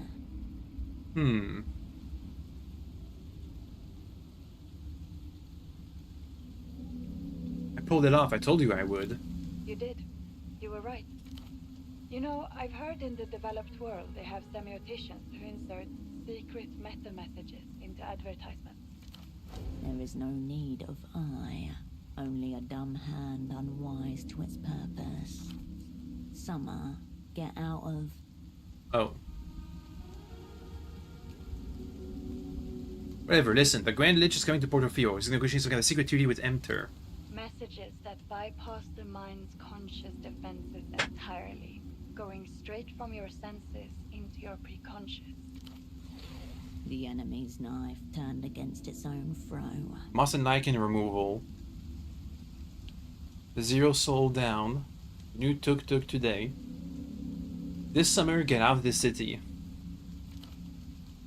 Moss and lichen removal. Best to sound it out. Just to be clear. 0 out. Shh, Oberon. Not everything that can be said should. 0 out of the Grand Lich. A bird passes across the beam of the projector, casting a lunatic shadow as it goes. So this is what assignments has always been about, isn't it? I don't know that I'd go that far. We make it up as we go along. Uh-huh. The meaning comes after. You said you wanted a chance. Now you've got one. Assassinate a high-ranking foreign official. Return to the Oberon Bureau's graces. This is the offer that's been extended to you. Got it. You've already given over to yourself. These words are simply gestures to be performed. Let's roll the bones. Dice cupped in the Manuspati, ready to be flung across the board. Let's talk about what you need now. A plan, a tool, some friends. A tool? I was thinking something discreet, portable, quiet. A pistol with suppressor, either built-in or attachable. Something like me. Ha. Sadly, we haven't got the time nor the connections to arrange a proper import. This one's going to have to be procure in theater. I was hoping you'd have left me a nice gift wrap surprise. I told them we should have stuffed something in the fax machine. Alas, my request was deemed extravagant. I think a quiet purchase is best. Less paperwork. How you arrange that is up to you. I have to work on that. The boatman by the old docks may be worth talking to. If anyone could help you arrange an underground transaction. I'll figure something out. You will. You must. A plan? You recently made a new acquaintance, did you not? An older foreign gentleman. Dante, the old prisoner. Mm-hmm. He seems like a highly knowledgeable individual. I'm sure he could help you find a suitable time and place for your purposes. Etsy's got a new job, head of human capital. Is that so? I didn't realize you two were still in touch. Came across her name. Well, the Manuspati has given us a very interesting board state. Well done. Sincere. If there's a deal to be struck, your old friend will be the one to approve it. How wonderfully convenient. Maybe I'll get a loan, start with my own business. Spy now, pay later. Delusions of entrepreneurship. Very concerning. Also tangential. Talk to Hetty. Find out what your new acquaintance is worth to them. Give them the moon if they ask for it. You already know she keeps an apartment in the housing campaign. You need only find which one. We give them the moon, they give us Dante, Dante gives us the plan. It sounds so fun and easy when you say it like that. Of course, in reality, it will be very, very hard. And friends. You didn't think you were going to do this alone, did you? I mean, I've been doing it alone for now. Ghosts descend from the rafters of the city. How did the old crew have forgiven me? The photograph feels warm in your pocket all of a sudden. You won't know until you've asked. Besides, you don't need a network. What you need is a squad. 4. The knight errant, to assemble and guide the rest. The cupbearer, to stand by you absolutely. The astronomist, to reflect things in a different light. The fool, for a reason known only to one. I can track Ramses down. No question. You and he always got along. friends even. Good with wires and things, wasn't he? A decent fool. Tempo's gone. That's a great shame. I'll make sure he gets his unmarked star. On the north wall of the Novessa Palace of Culture, the only memorial departed servants of the Operant Bureau ever receive. He did leave his apprentice behind. Much like your old friend himself. And you think she might be up for this? I don't know. Worth asking about her availability in any event. Pelosi might still be around. Okay. Oh, you're serious, aren't you? I was, but we can pretend I wasn't. Probably better that way. If you were to insist, he could take up his old role as your astronomist. But let's hope it doesn't come to that. Vespar? Right, your cop friend, the Carabinero. He could play nicely as a fool, assuming he hasn't pickled himself in schnapps. You want to talk. A controller must know of what she speaks. I think we can come on Etsy with this one. For your squad, probably not. But she may end up playing an important role all the same. Courtney will come back if I ask her. Yes, she probably would take any role you offered her. Her, I actually have a note on here in my files. Seems her father set up a clinic on a houseboat somewhere in Kisak. Maybe worth paying him a visit. Pseudopod? Right. The stress of the job seems to have left your double somewhat... fucked. Inert. I would probably count him out for this assignment. But maybe we can cure him. I'll be there for you. So he's bad at his You can job. reach me from any payphone if you need help in theater. For anything extra sensitive, you can call me from the phone in your apartment. This was a lot like last time. Take heart, my friend. We're at the end of history. Everything that can go wrong already has. I guess so. Now get some rest. Don't fall for false advertising. A click, then nothing. Well, we did our thing. I think that'll be that for today. Let's just go and rest. Because we definitely need the rest. And then we'll wander around. Maybe do some side quests.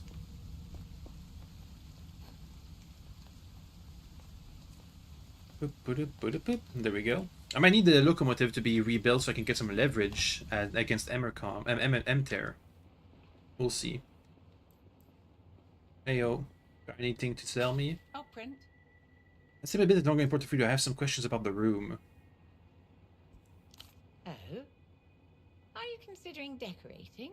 Decorating? I told Pseudopod to use tape and not tacks if he needed to hang something. But of course, as paying tenants, you are technically allowed to personalize the space however you'd like. If I do my job correctly, there was no evidence I was ever even in Portofino. So that's a no, then. Relieve the prospect of not having to spackle in any tackles once they're gone. Well, regardless, I know Pseudopod wasn't able to pass along the word. Okay, whatever. If you do have any questions, I'll be here if... Maybe we can have her poison the Grand Lich. At least now we figured out our assignment.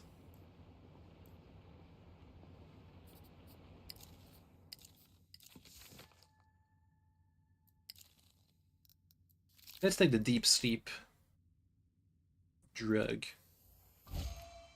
Got a couple of those. Deep sleep, what does that do? Reduces all pressure by 25%. Sleep.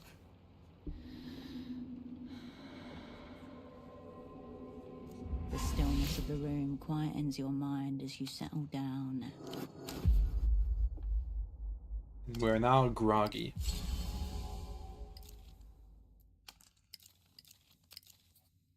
Groggy. -1 action, -1 relation, -1 intellect for 2 hours. Ouch. Can I put points in the... Oh, that's anxiety, never mind. Well, we got a lot of stuff to get on with, but that'll be for next time. So, see you next time. Okay, bye bye bye bye bye bye bye bye bye bye bye bye bye.